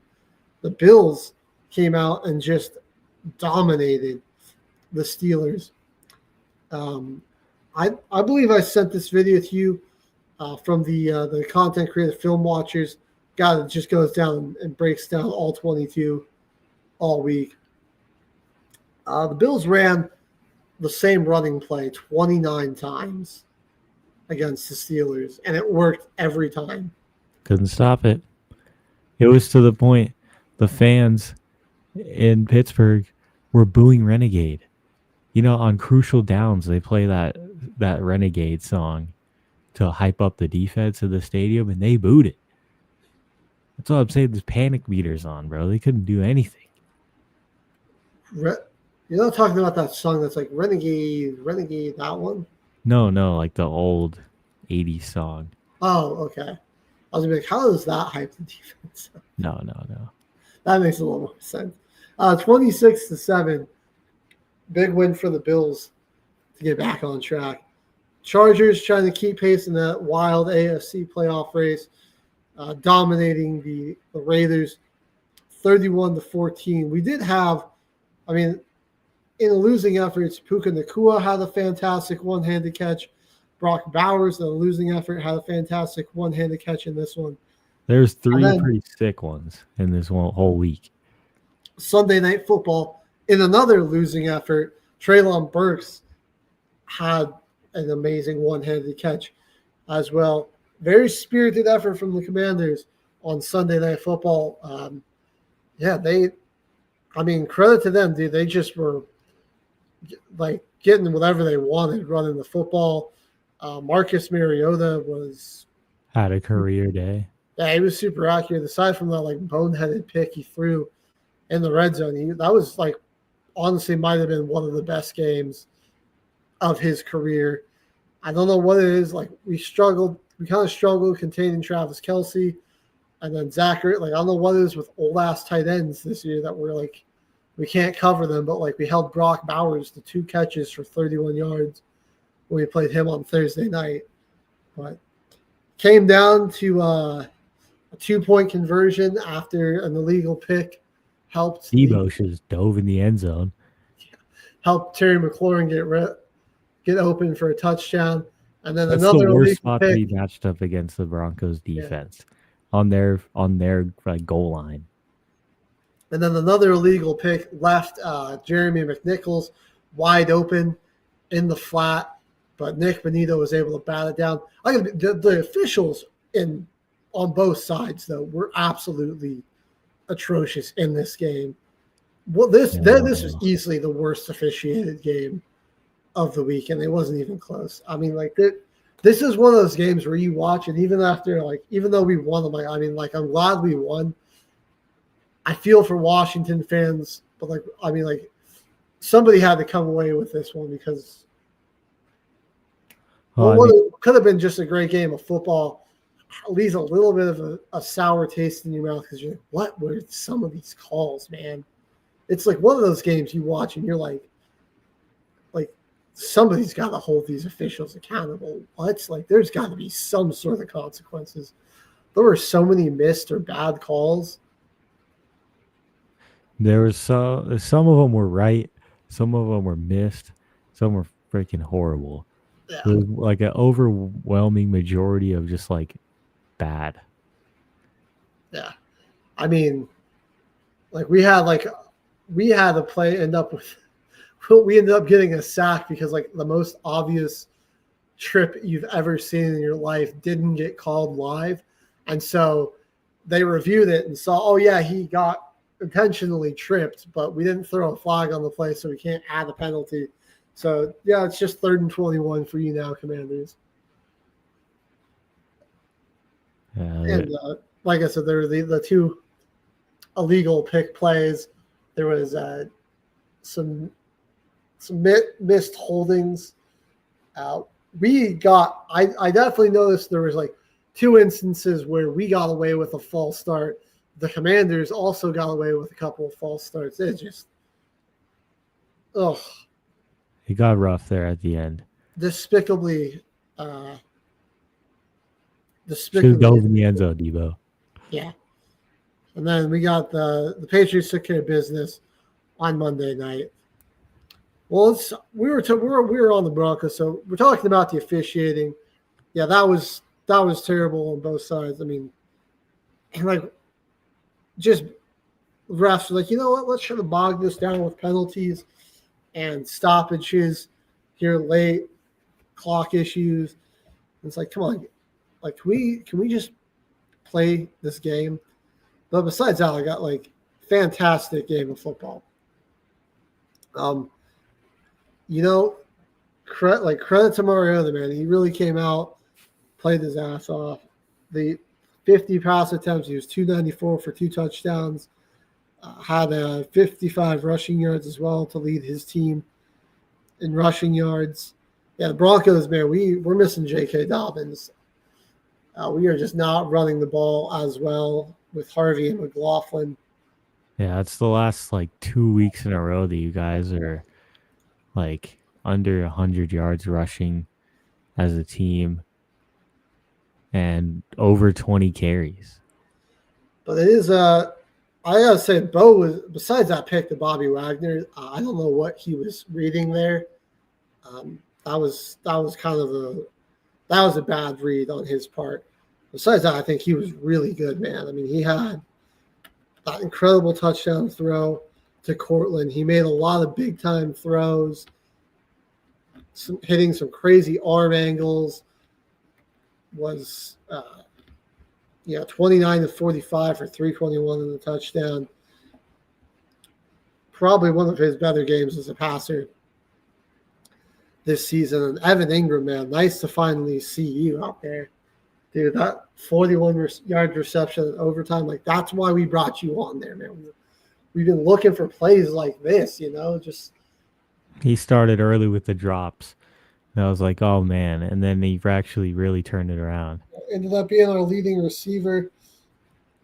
Bo was able to go to him and and again, I've seen flashes of it where on third down, you need a tough catch like this. Sutton's double team, that's the other big body you can go to, and Ingram was he's been doing that, so we can continue to go to that. Well, we will definitely be all right. And then, dude, Hufanga had the late pass interference penalty on him, but dude, he was he's been a monster all year. This was up there with one of his all-time performances, man. 13 tackles, 10 of those were solo tackles. He had 2 PFLs, TFLs, everywhere. Pass deflection. Guy was all over there. Then how about my guy Alex Singleton, dude? 2 weeks removed from testicular surgery. Get cancer removed. He's out there, 6 tackles, 2 pass deflections. Was making some big plays out there, dude. Yeah. Riley Moss didn't get penalized, so that was a huge W. He was just getting bullied. He got Moss, and then did get burned by Debo. But dude, it's a good save on the touchdown, but that didn't really matter because they got it a few plays later. But yeah, that's still he saved the touchdown, but still that's Debo highlight right there. And I'll say, I don't know, Vance Joseph, it was, I feel like he wasn't as aggressive blitzing. And I think for the most part, Mariota just did a great job of diagnosing it. He wasn't hitting them with too many disguised looks or blitzes, but I will say, when it mattered the most, man, he dialed up the absolute perfect blitz call because he sent more guys than they could block, which absolutely the right decision.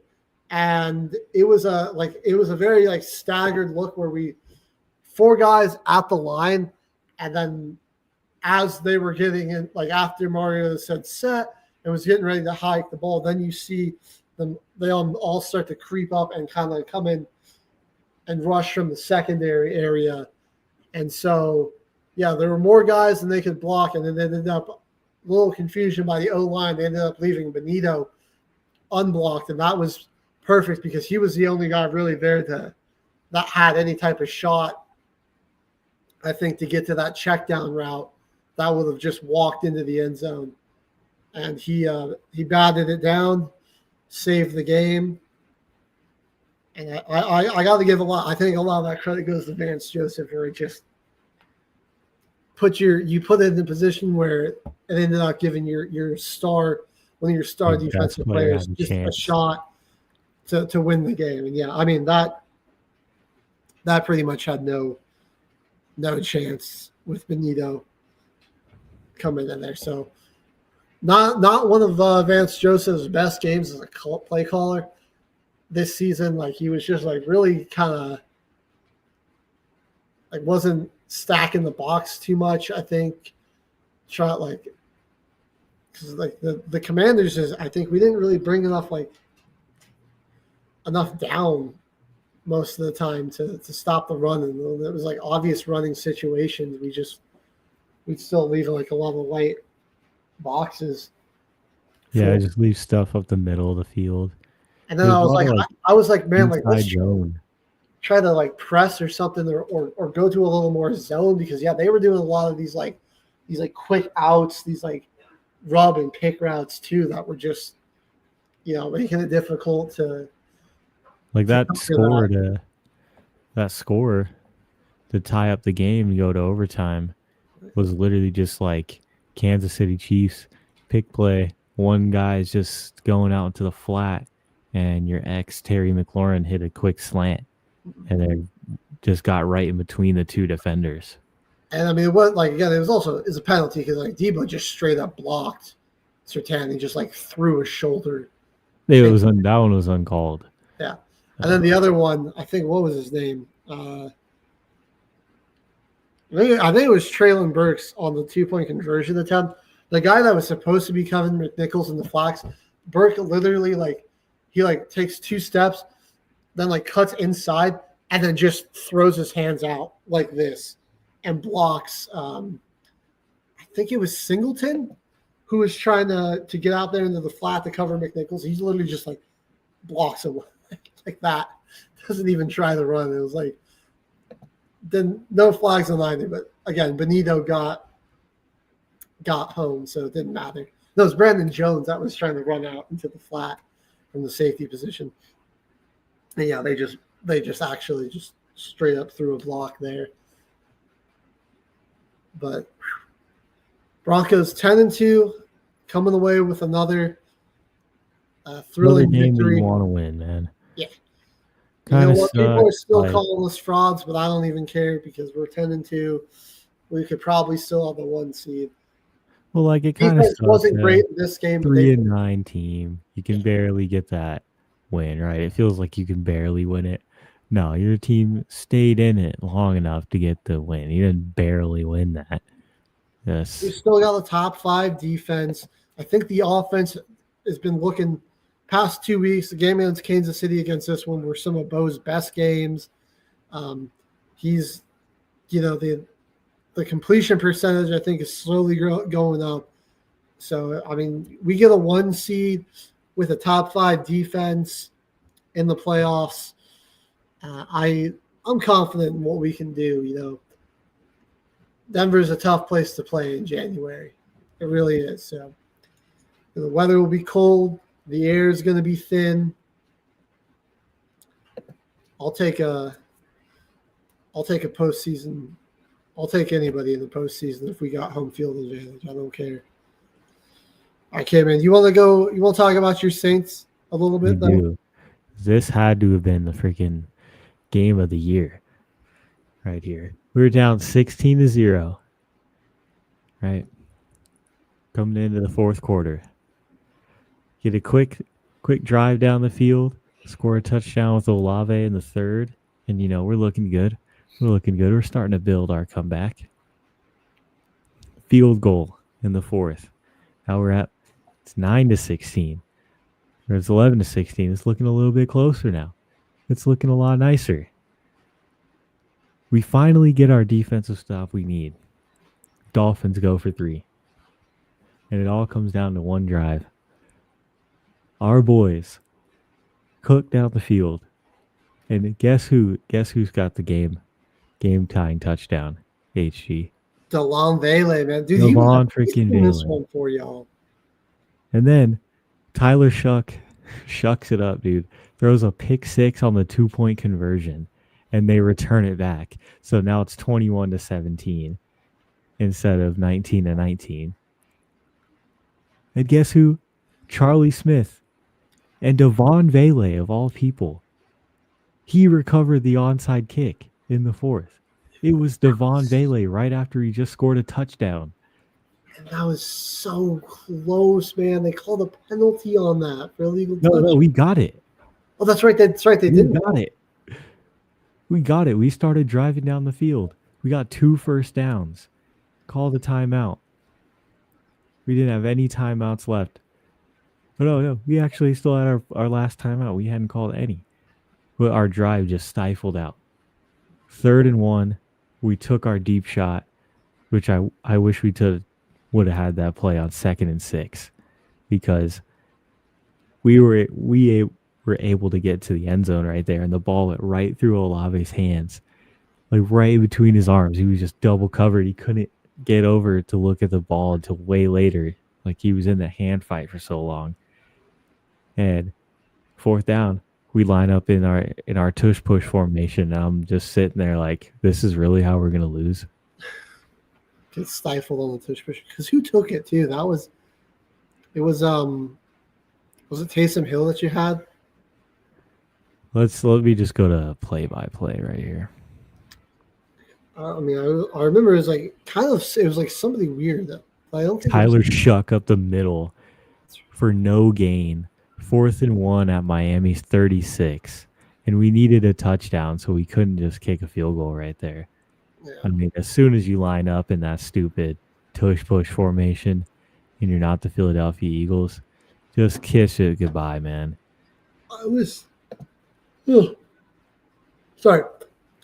surprised that they had Shuck doing it. Like, I know he's like tall, but I just think like Taysom Hill's just gives you more power there, because like he's tall, but Shuck's kind of like lanky, He's lanky, he's a little skinnier.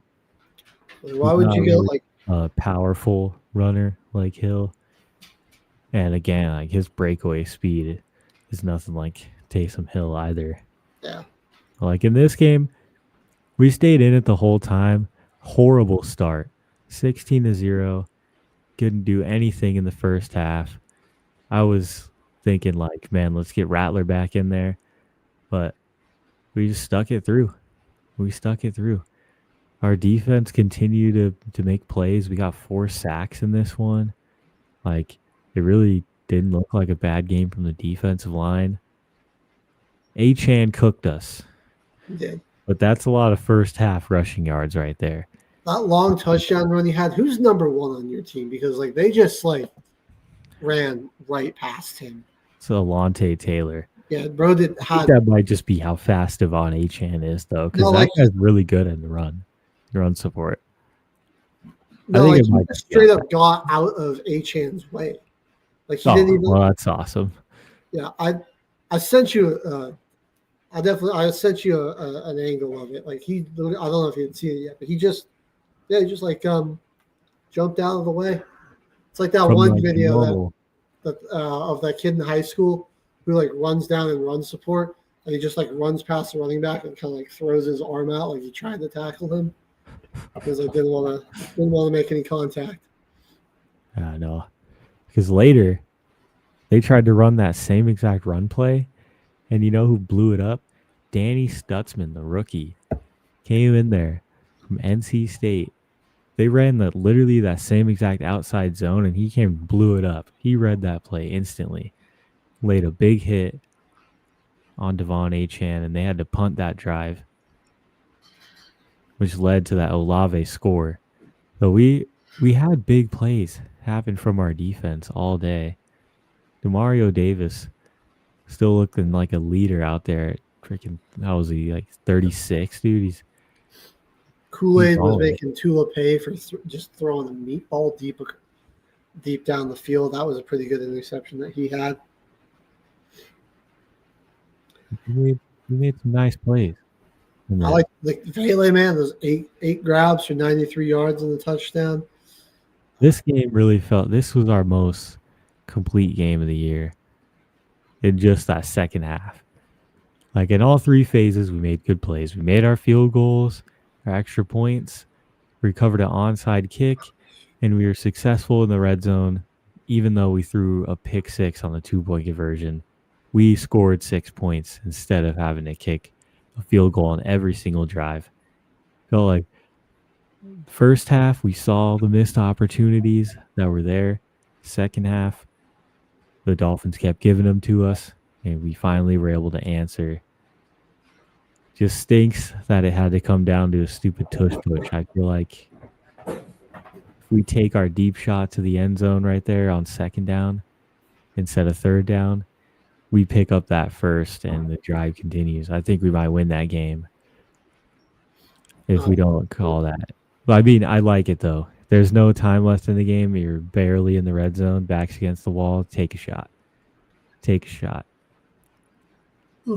Get creative. Yeah. It's kind of the only thing you can do. Might as well go for broke.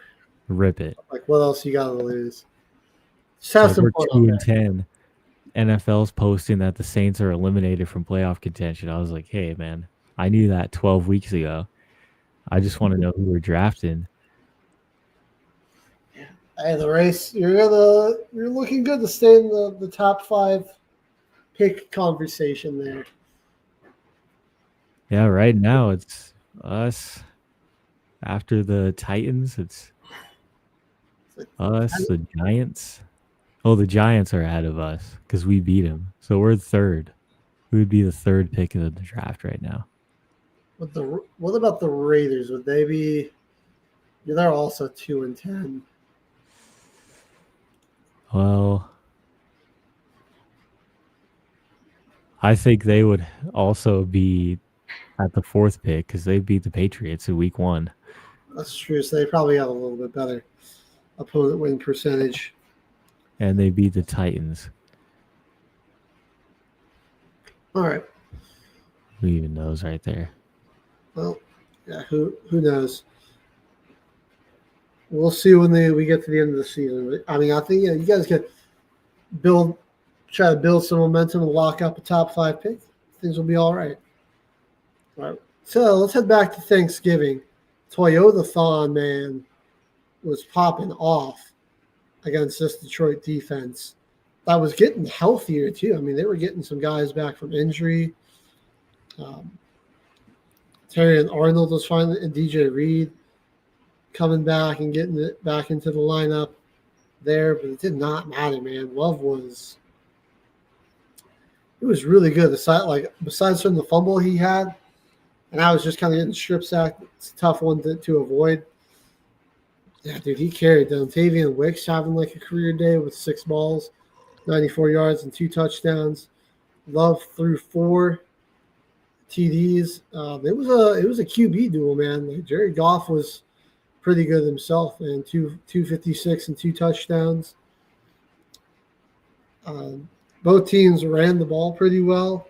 And this one, I mean, it was just a great back and forth between these two teams, and really just Matt LaFleur there at the end, not wanting to put the ball back in the Lions' hands, getting gutsy and going for it, and kind of beating Dan Campbell at his own shtick, you know? Yeah, going for it on 4th down, taking a page out of his book. You look at it, I mean, like, it was the Packers. They were the better 4th down team in this game. 3 for 3 on 4th down. And the Lions, I think they failed on like their last 7 4th down attempts. So it's not really working. Like, I like the being aggressive, but maybe dip off from that for a bit. It's not working as well. Time to back it, maybe be a little more conservative. Couldn't hurt. It's certainly not helping you. Yeah, it could help them a little bit because their run game was pretty solid in this one, but 68 yards and 20 carries for Gibbs. I mean, they did a pretty good job at containing those ones from breaking out for too many yards. It was all under 5 yards per carry for him and Monty. And then the big thing that kind of Josh Jacobs is cooking him 5 yards a carry. Yeah. The big thing that kind of boosted the Lions' rushing total is that Goff sprung loose for a 24-yard run. Like just Gibbs and Montgomery as a unit had just like exactly 100 yards. Which again isn't terrible, but it wasn't just that explosiveness that you're used to from seeing from the Lions. Josh Jacobs matched him. Yeah, with his total alone. no Amon-Ra, but Jamison Williams stepped up into that role really nicely. And whoever Tom Kennedy is, man, filling in, I assume, for Sam Laporta. He had a solid game there as well, but they weren't getting too much else from their other wide receivers. It was a lot of what's his name? Jamison. It's the one thing I've really been seeing from the Packers though is that they have a lot of guys that just are really like for sure tacklers. Great, like really good tacklers. McDuffie is a big, strong guy. You know, he can bring anyone down. Evan Williams, same thing. Edgerrin Cooper, same thing. McKinney is a pretty solid tackler, or a pretty smaller safety. Like they have guys that just like to hit, tackle, just in coverage. They were a little bit slower against guys like Jamison Williams. You know, that they can get the top taken off. He had some pretty long passes in this one, where it's like run after catch or just, you know, get him on a go ball downfield. They have really good defense that can tackle, and when they stack the box, they can stop the run like no other. They just get kind of burned sometimes. That's a big play. Been their main thing, but it's kind of a good recipe that they have. And I think if you're in Green Bay, you know what has to be really exciting. Past couple of weeks, so past 3-4 weeks, Mike has really been making his presence felt. He was all over the field in this one, dude. 2.5 sacks, 3 TFLs, 8 total tackles. That's 4 QB hits, man. Like, you're the Packers, like, boy, he is really starting to play his best football of the year, and it's coming at the best time. You know, December and January is when you want guys playing their best ball. He's coming alive for him. It was been a bit of a quieter year overall for Micah, but he's really starting to come alive these past couple weeks. I mean, he's shot up to now 12.5 sacks on the season, and 5 of those have come in the last 3 weeks. He's gotten 5 sacks over the last 3 weeks, so it's really he's like coming to life for him. Evan Williams is really playing well. McDuffie playing really great as well. He had 12 tackles in this one. So Jordan Love, I don't know what it is with Toyota-thon in this guy, but I mean it's this crunch time of the year for him where he plays better. Every year, right? He just starts playing well around Toyota-thon. It's crazy. Yeah, well, Broncos are going to have to play the Packers here, and I'm definitely a little nervous there. That was a very complete win out of Green Bay. And it was really good. They've been putting together some very complete wins the past 3 weeks. 3 games away from that double-digit win bet, or the 11 wins bet. Yeah, I guess you weren't really part of that, but Mohawk might be getting nervous. I think he said he took the under on 11 wins. Yep. I don't know. That'll be close. All right. For Jimmy, they don't even have to go over. They just have to get 11. Well, we're going to talk now about a team that can only hope to win 11 games, and that's if they're perfect the rest of the season. That's the Kansas City Chiefs, who fall to the Dallas Cowboys. And, I mean, the Cowboys' defense, again, wasn't fantastic in this one, but they did come away with 3 sacks. Jadeveon Clowney was pretty disruptive in this one. Mahomes still. Forgot he was even on the team. I feel like every year he pops up on a new NFC team. It's just wild He's hanging around though. Yeah, Mahomes did throw for 4 touchdowns and 261 yards, but Dak, man, had an interception early, but then after that, he was he was really locked in. He has like a mandatory first half pick, and then he's good to go to win. He just has to get that out of the way. It's mandatory every game. It's like he's allowed. He's forced to throw 1 interception. Yeah, and the Chiefs, man, the thing is killing them. The penalties, dude, they're definitely been a lot more penalized this year. It's good to see because they've been getting away with a lot of cheating over the years. But yeah, 10 for 119 in this game just was killing. And it would kill a lot of momentum that they had. And yeah, the Spagnuolo, his defense was just getting diced up by Dak, who threw for 320 yards. CD 7 catches for 112 on the touchdown. George Pickens had 6 catches for 88 yards, 5 for 36 for Ferguson. They're going crazy. When Ryan Flournoy. When those 3 are going, and then Flournoy was making some plays there. Like he was doing it off of screen passes and stuff like that. That's a difficult unit to stop. Malik Davis added a big explosive running touchdown, 43 yards to help the total out there. They were getting Turpin involved a little bit with some pitch plays and things like that. And then Turpin was also just giving them great field position on returns, man. He was 5 kick returns for 118 yards. Aubrey was, deadly accurate. Just a great execution from the Cowboys on really every level. I mean, the defense did enough with the self-inflicted wounds that KC was doing to help them get a couple stops, force some punts. Kansas City was only 5 of 13 on 3rd down. We're 3 for 3 on 4th down. Now. They're really good there.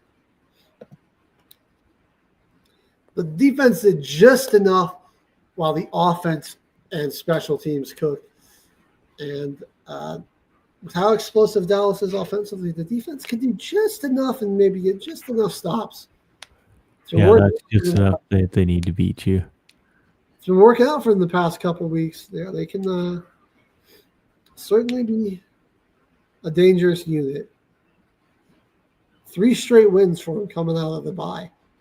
And now they've got the Lions here in 2 days on Thursday night. Tough stretch. That'll definitely be a tough one. Then it kind of eases up for them. They'll have the Vikings. Chargers will be difficult. Commanders and Giants. So, I mean, you've coming out of it. You've beaten out of this really tough 5-game stretch minus the Vikings. You've beaten the Eagles and the Chiefs. So if you can come away with maybe a lose on the road to the Lions. Cowboys haven't been great on the road, but you get a home victory over the Chargers, and then road games but they're against conference opponents, but they're having pretty difficult seasons. You should be able to beat them. I mean, Dallas has really could play themselves back into playoff contention. They really could. It's not out of the question, that's for sure. 6-5-1. Really looking like they could make a little push. All right, talking about teams that could still potentially play themselves in the playoff contention, the Bengals. I mean, think about this last year. They were kind of in this exact scenario at this time where they were 4-8, and they went out to win their last 5, and just barely missed out on the playoffs because the Chiefs decided to sit their starters. Could they do it again? I mean, they're really only 2 games back out of the division. Pittsburgh looks their offense is just non-existent. Defeated. It doesn't exist. And defensively, I mean, they can kind of just get outworked by a good run game. So I'm just not super sold on Pittsburgh's defense. like I said, the Bills ran the same play. I mean, like there were some slight variations, or like they would run it to a different side, but I mean, it was pretty much the same play concept 29 times, and it worked every time pretty much. There was like, I think like the worst it did was like pick up 2 yards, something like that. When they finally someone decided to blow up the gap. So yeah, Joe Burrow stays healthy. I mean, they ran for 128 in this one. Burrow was 252, 2 touchdowns. I mean, there was no T. Higgins. He was suspended, so you're getting him back here too to go along with Jamar Chase. It's like the Ravens' offense was, I mean, they somehow managed 123 on the ground, but they just had to go to the different guys.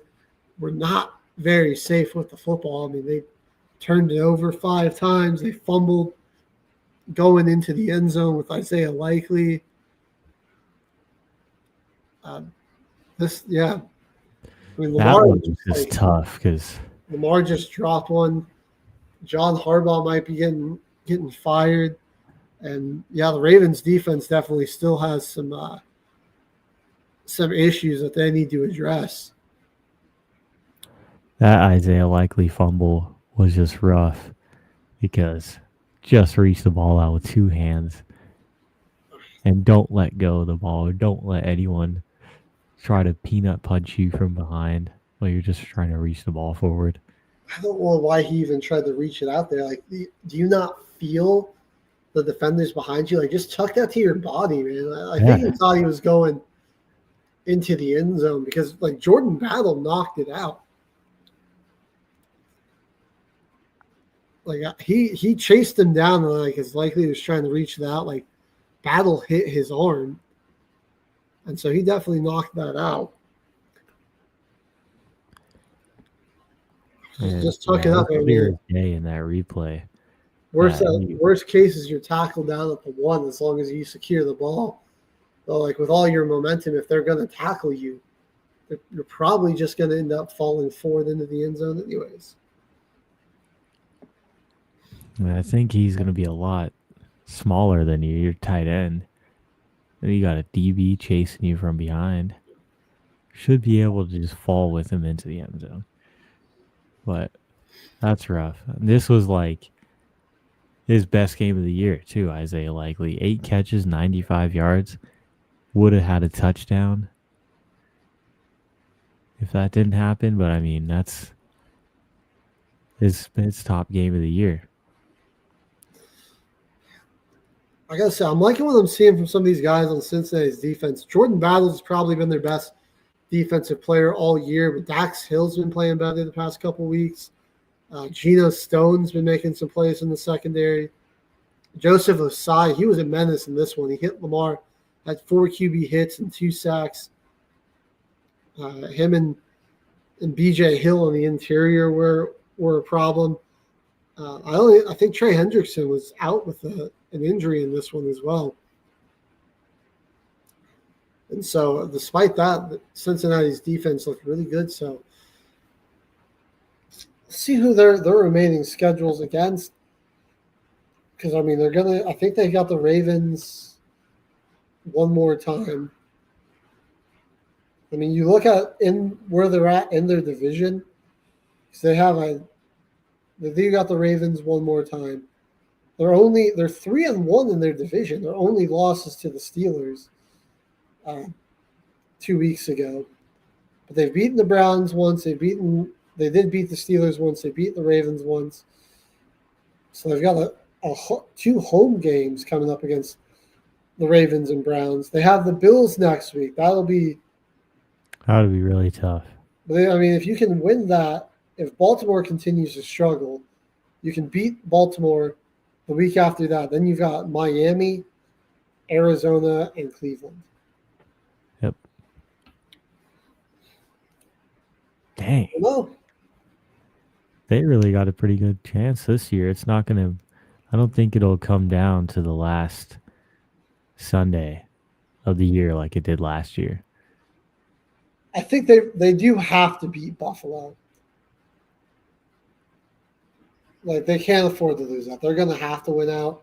So we will. I think we'll kind of know. Like if they can beat the Bills, it's a road game. But if they beat them, I think the possibilities there. But if they lose to Buffalo, rather, I don't think it's happening. There's just no like 9 losses.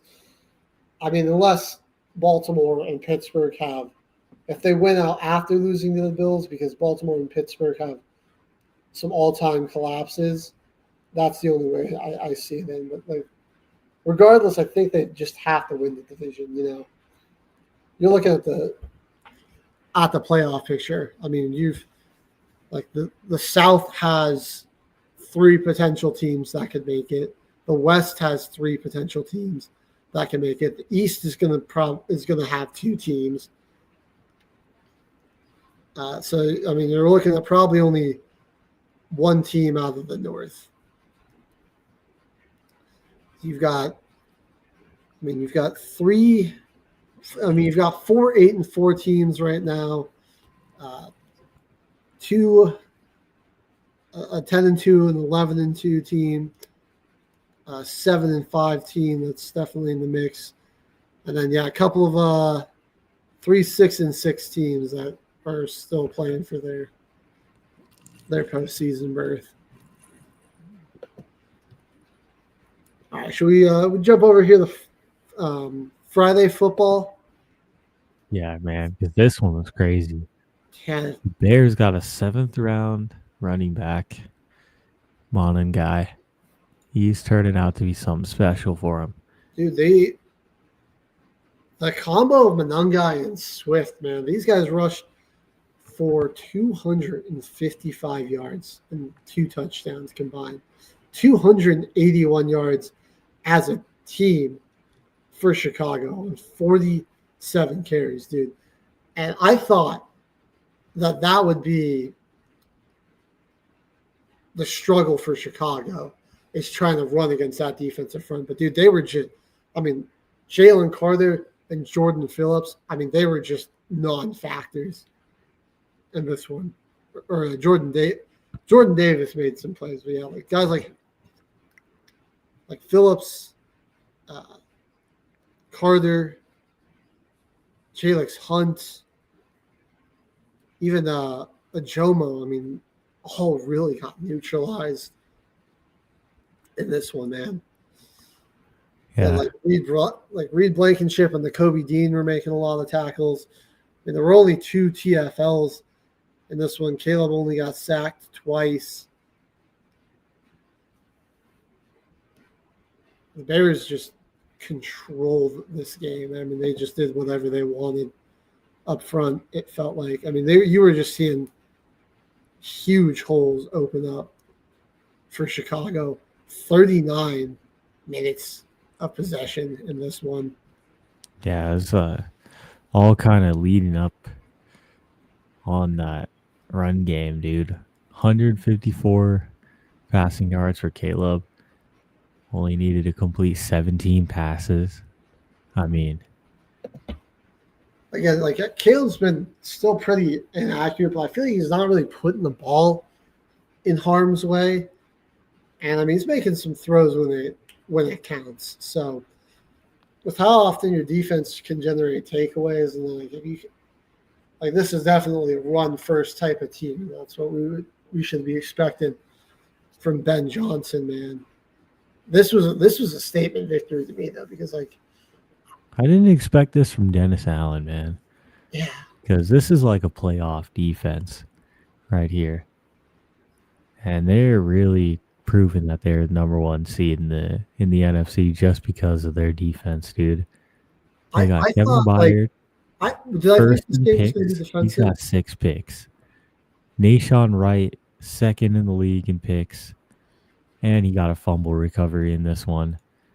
Jaquan Brisker gets at the quarterback all day off the edge. Nashawn Wright's good. C.J. Gardner-Johnson. And you're doing all this without their best defensive player. I thought this game would be defensive for sure, just because Philly's offense was going to have some problems. And I just thought like the Eagles' defense was going to be a lot for the Bears to handle. But, I mean, yeah, the 24 points isn't a ton, but I mean, really, Chicago had no issues offensively. This is exactly what they wanted to do. They did exactly that, which was run the football right down Philly. So I mean, two teams with almost the same record, and like one, I mean, this is just like the best. They're the best time of their lives. They're first in the NFC. They're playing for the 1 seed. They're first in their division. They're going to likely win double-digit games. And then on the other side, like this team is just, you're the defending Super Bowl champs, and you're just reeling.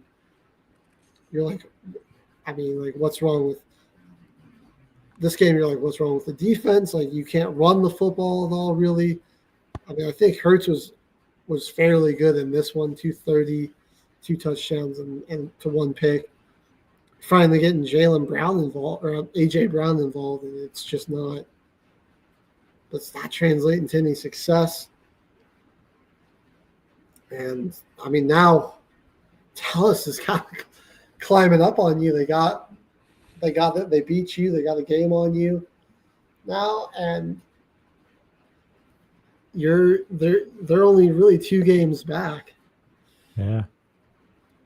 And the rest of their year, Bears play in Green Bay this weekend. Browns, Green Bay again. That's kind of a tough stretch of 3 games right there. Followed by the Niners and Lions. Lay's last 5 games are actually really tough. Bears do have a really tough stretch to finish out the year. Eagles, I was looking at their schedule. They still got the Commanders twice. They've already played the Cowboys and Giants twice. So it's just the Commies that they got to finish their season against. They're going to play the Chargers next Monday night, which with that O-line that the Chargers got, and Herbert's already injured, that might help them get a back on track type of win. And then they do have to play the Bills in Buffalo. Oh, man.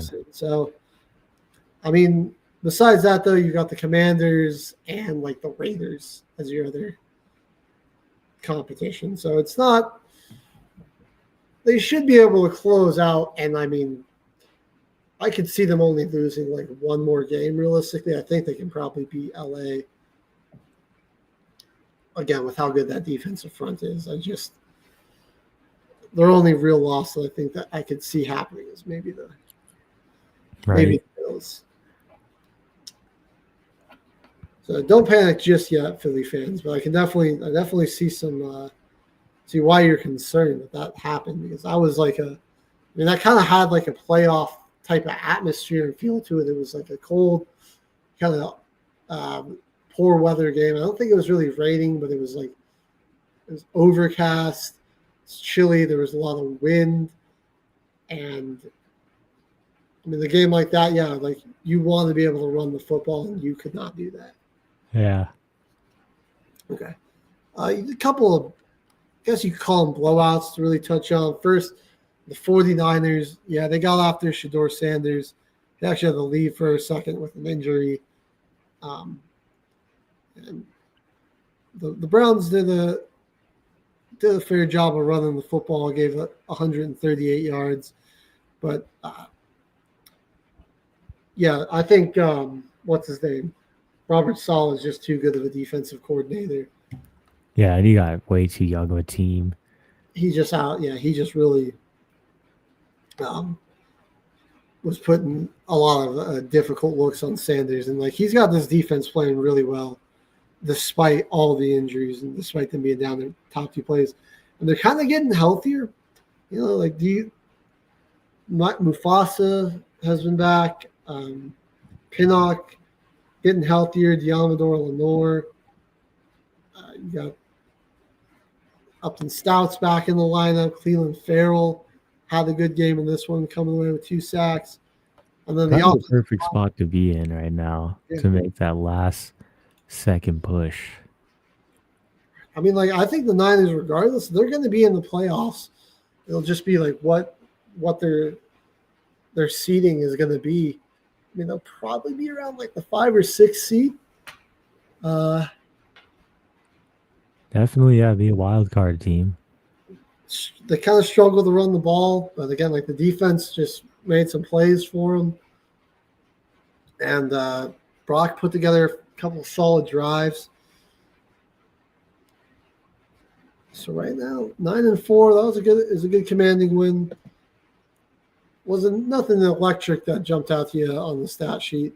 And for the most part, it's like the same thing here in this this Jaguars game. I mean, they really didn't run the ball too well, but Trevor Lawrence, excuse me, was really good in this one. You got Brian Thomas back in the lineup. Jacoby Myers has been great for them since coming to the team. He had 6 catches. One of the best pickups from the trade deadline. Yeah, seriously. This whole season. 6 grabs for 90 yards and a touchdown. T-Law 16 to 27, 229, and 2 touchdowns. A couple of fumbles that the Jags defense was able to grab. And came away with 3 sacks in this one. 5 QB hits, so they're getting some good pressure on Cam Ward. Yeah, they're just playing some good, complete, complementary football. I feel like everyone's doing their job pretty well. Maybe they're looking for a bit more in the return game. But besides that, I can't really think they have too many complaints. I guess, it is just the Titans, but Jags have gotten a couple of good signature victories this season. I mean, they've come away. They beat in the 3-game stretch. They beat the Texans, the 49ers, and the Chiefs. They've also defeated the Chargers. They crushed them. Beat the Panthers week 1, who are looking pretty good. So, only losses. I mean, they lost to the Bengals in week 2, which is probably their worst one. I mean, Seahawks and Rams, those are just some really elite teams that they lost to.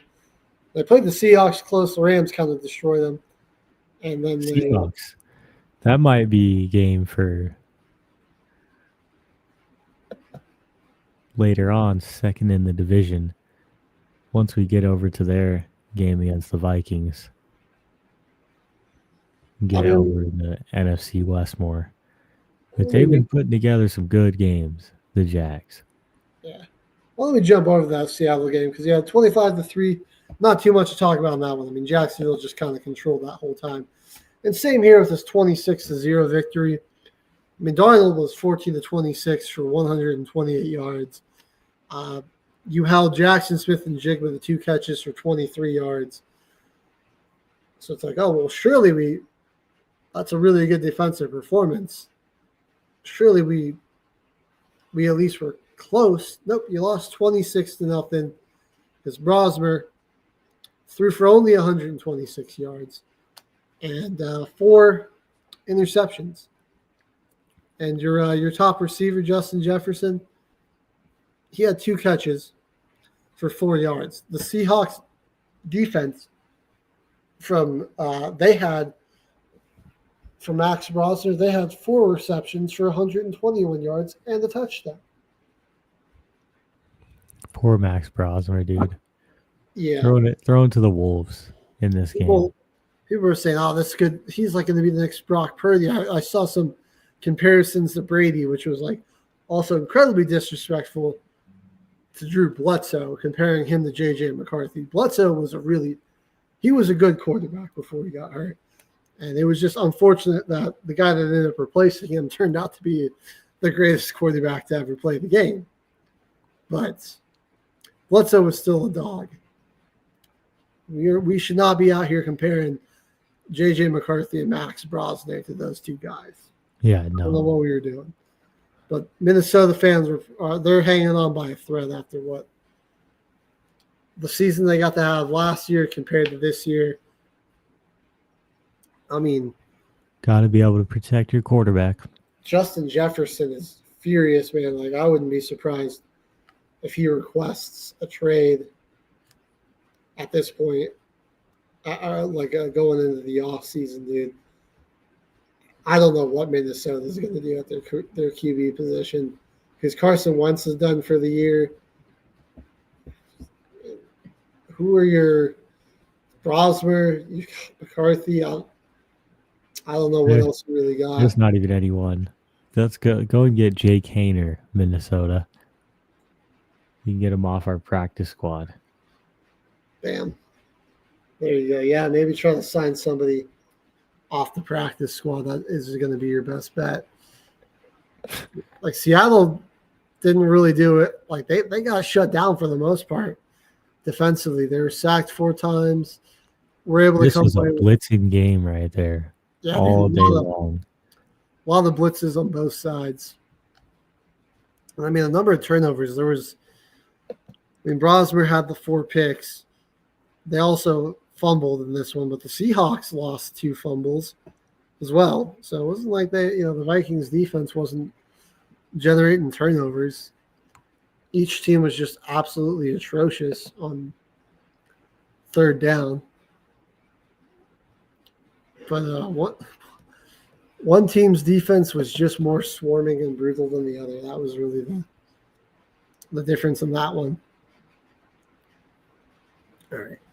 Well, we're going to jump into some games that were a little closer now here in the early window. Colts, Texans.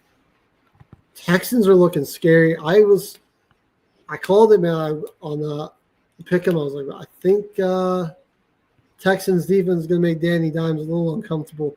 He didn't really turn the ball over, but he was 14-27. Wasn't super accurate in this one. Under they a did lot a of really pressure. good job bottling up Jonathan Taylor. Only 85 yards on 21 attempts, a long of 12.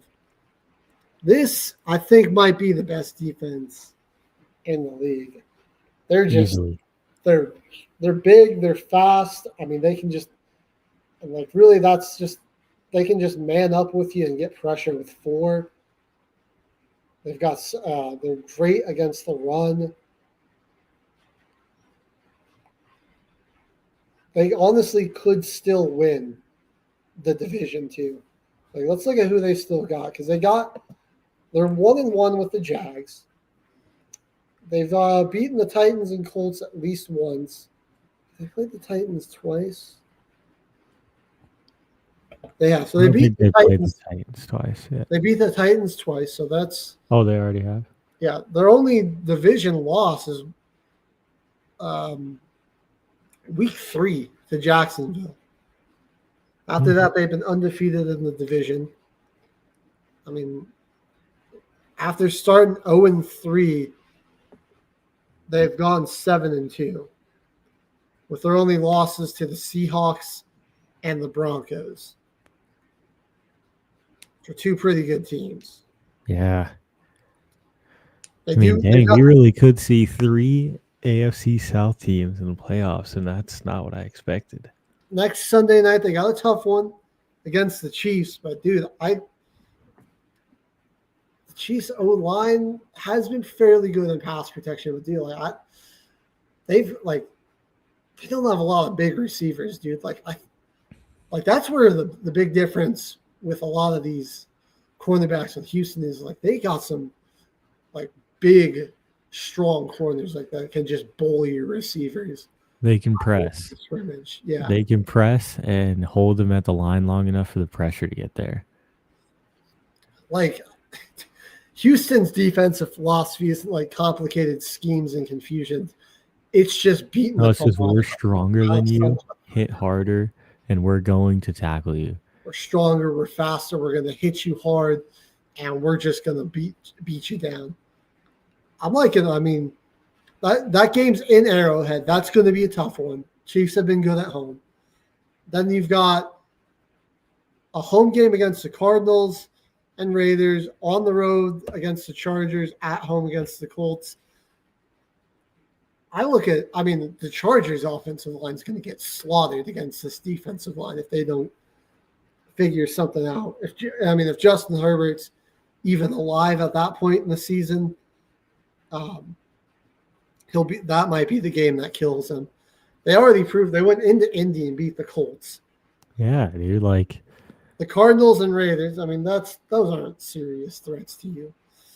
The Chiefs they're very beatable. They're a lot better at home, and Mahomes is playing great. And they've had good protection for him. They just can't really run the football. And I mean, Nico Collins, he's been playing really well. And these corners for the Chiefs have been struggling the past few weeks. So I see a very realistic possibility of them winning out or going 4-1. yeah, in the last 5. And so There's you're a pretty looking at good a chance. 12-5, 11-6 Texans team could potentially win the division. Even if they don't, I mean, that's if I'm the 3 or 2 seed, because I feel like that'd be right around where they're at probably. You're looking at, that would not be a fun team to have come play me, because I got the defense to go deep in January. And they're running the ball a little bit better now. Yeah, Woody Marks was injured, not injured. When they got close enough and they needed Nick Chubb to do something, they got it done with him. Mm-hmm. They got it done with Nick Chubb. All right. We got the Bucks game here. A good, solid performance from Baker. I think he was playing through his injury, so nothing electric, but came out there, protected the football, was 194 and a touchdown. They got Bucky Irvin back. It wasn't it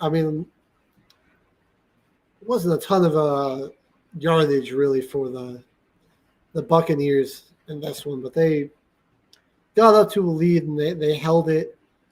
The defense played pretty well. Some kind of late yardage as the Cardinals made it close. And man, you look at the way Arizona's defense has been playing. I'm just thinking if offensively they could have had anything figured out, this could be a very different story for this team. They got some really good players though. Will Johnson's been great. I mean, they contained Ibuka and Chris Godwin pretty well in this one. Well, really good. Ibuka was silent. So we didn't mention from that Seahawks game, JSN was silent, and Justin Jefferson was silent, and they got some really good defensive performances on some top receivers. Got Marvin Harrison back in the lineup for Arizona. Brissett did throw for 301 yards and 2 touchdowns. It's he just keeps putting up empty stats because the Cardinals just keep not winning these games. He's playing well in all of them. I mean, his last 5, he's thrown for 261, 258, 452, 317, 301. And the only game that he's won out of those 5 is the 261 back against the Cowboys. Dang. Well, I mean, it was a much needed win for the Buccaneers. I don't trust whoever wins the NFC South because it could still be the Panthers. I mean, they're right there on Tampa Bay's ass. I think it'll probably still be the Bucs. Those 2 teams do have to play each other twice still. The Buccaneers also got the Saints, the Falcons, Panthers, Dolphins, Panthers to end the year. Boo. Not too crazy of a difficult stretch. I hope the Panthers win the division. Whoever wins it is going to probably lose. They get destroyed. Who would be who's our most likely? Are going to be nuts. Who's our most likely 5 seed? I mean, you're probably going to be playing Green Bay, Chicago, or Detroit. or maybe, I mean, no, probably like maybe Green Bay or like Seattle, Los Angeles, San Francisco potentially.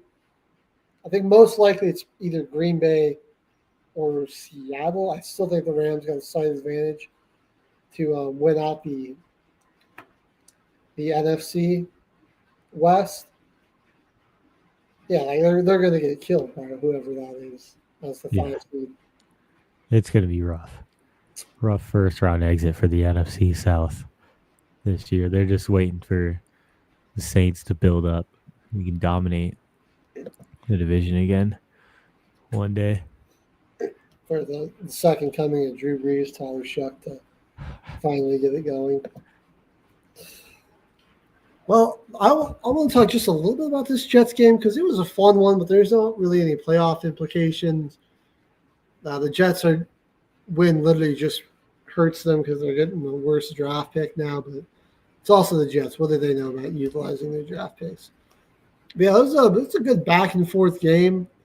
Adnan Mitchell, man, this was the type of games I thought he would be having more often. The 8 catches, 102 and a touchdown. Brees Hall was pretty limited, and this one did not keep up with Bijan's 142 yards and a touchdown in this one. Kirko, he was slinging the ball all right, 234. And yeah, I mean, the Falcons were like looking like the better team for a lot of this one. I mean, they outgained the Jets. They had more time of possession. They only had 1 penalty to the Jets having 9. They did have 1 turnover to the Jets having 0 on a muffed punt that gave the Jets a short field. And then they were just bad on third down, really. The Jets were a lot better at 7. Falcons were 4 of 12. The Jets were 7 of 16. Dang. I mean, the best part about the Jets season has been Nick Folk, who did have his first miss of the season. And this one, but then redeemed himself, burying a 56-yarder to walk it off in the rain at MetLife Stadium. It was a fun head match. Coach is his former teammate. You believe that? Oh my God, that he played. Aaron Glenn was on the same team as Nick Folk. Wow. I think it was 2007. And he's doing it at a high level for a long time, bro. Now he's just kind of collecting money and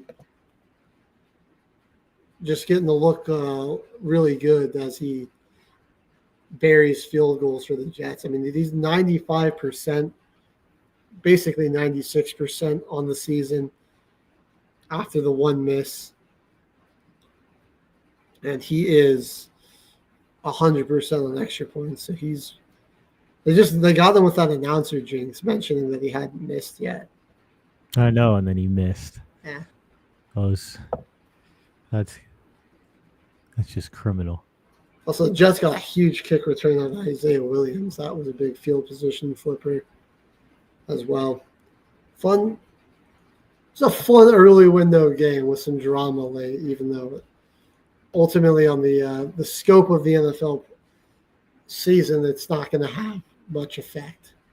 This game certainly had some effect, though. The Rams-Panthers. It was Stafford broke the record for most touchdown passes without an interception. Then immediately proceeded to throw 2 interceptions, 1 a pick 6.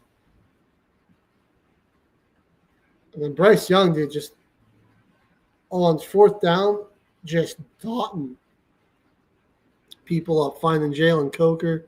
Tetheroa McMillan's lone catch of the day was a 43-yard touchdown on 4th down. Coker had 4 catches for 74 yards.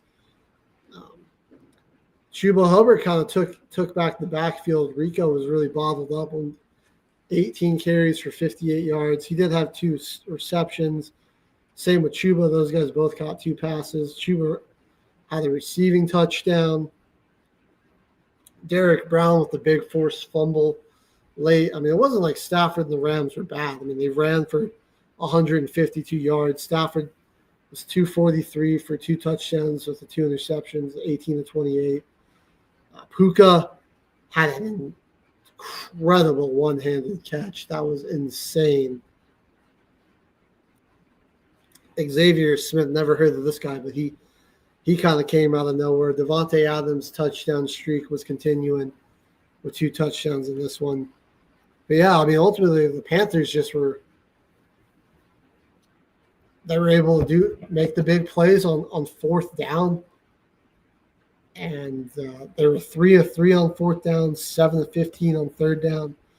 They protected the football, and just a sloppy game out of the Rams is ultimately what did them in.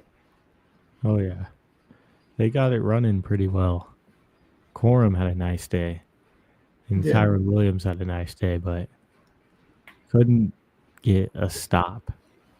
I mean, they were pretty even with the Panthers, except for when it came to converting 3rd downs and protecting the football. And ultimately, that made the difference in a 3-point game like this.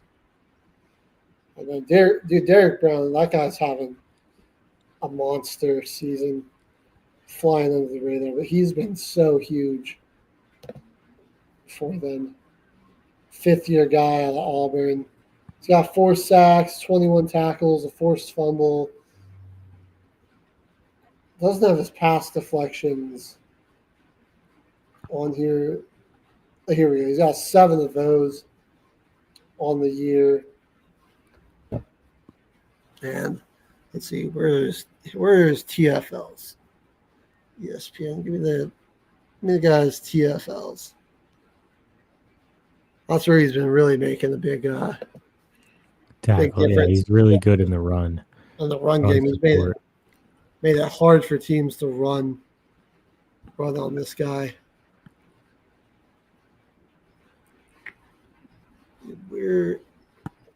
All right. I don't know where I can't seem to find the number, but it's good. It's a good amount. Yeah, Mike Jackson was fantastic in this one. I think he had he had one of those interceptions. It was the pick 6. Yeah, the pick 6. Nick Scott. I mean, the Panthers got a pretty legit defense, dude. J.C. Horn was quiet in this one, but that just kind of means that he didn't see a ton of action. Yeah, dude. Carolina is just such a confusing team because they'll go out and beat teams like the Packers, the Rams, the Cowboys, and then they'll lose to the Saints or the Cardinals. They'll struggle to beat the Jets.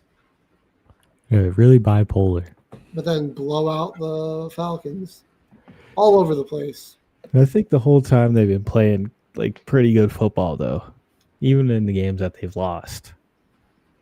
I mean, especially on the defensive side of the ball, they gotten blown out a couple times by the Patriots, New England, and Buffalo. Besides that, the defense, they do a good job of getting after the pass rush, and they've got some playmakers back there in that secondary. All right, on to, really, this wasn't even. Oh, dang, it's noon. Oh, crap, it is noon. Oh, crap, I didn't even realize. All right, well, dude. We actually got to sign off. That'll do it for bro. The Football Frenzy and our show. Our shows this week. We're not going to have our normal Wednesday show tomorrow. Going to be up at Valor Points, handing out those Christmas baskets. That'll be pretty fun. Then we'll be back next week for another episode of the Football Frenzy to recap Conference Championship weekend and look ahead to what will now be a set college football playoff bracket. Plus, the NFL playoff race will be heating up. We'll be there to break it all down. So we'll see you guys next week here until the final whistle. Ladies and gentlemen, thank you for tuning in to Military Broadcast Radio. As we wrap up today's show, we want to remind you that the podcast of today's episode will be available right after we go off the air. So if you missed any part of the show or want to listen again, be sure to check it out. And remember, we're here to support and honor our veterans. Your stories and experiences matter, and we are committed to giving you a platform to share them. That's right. We're here to give our veterans a voice. So don't forget to catch the podcast and stay connected with us. Giving our veterans a voice.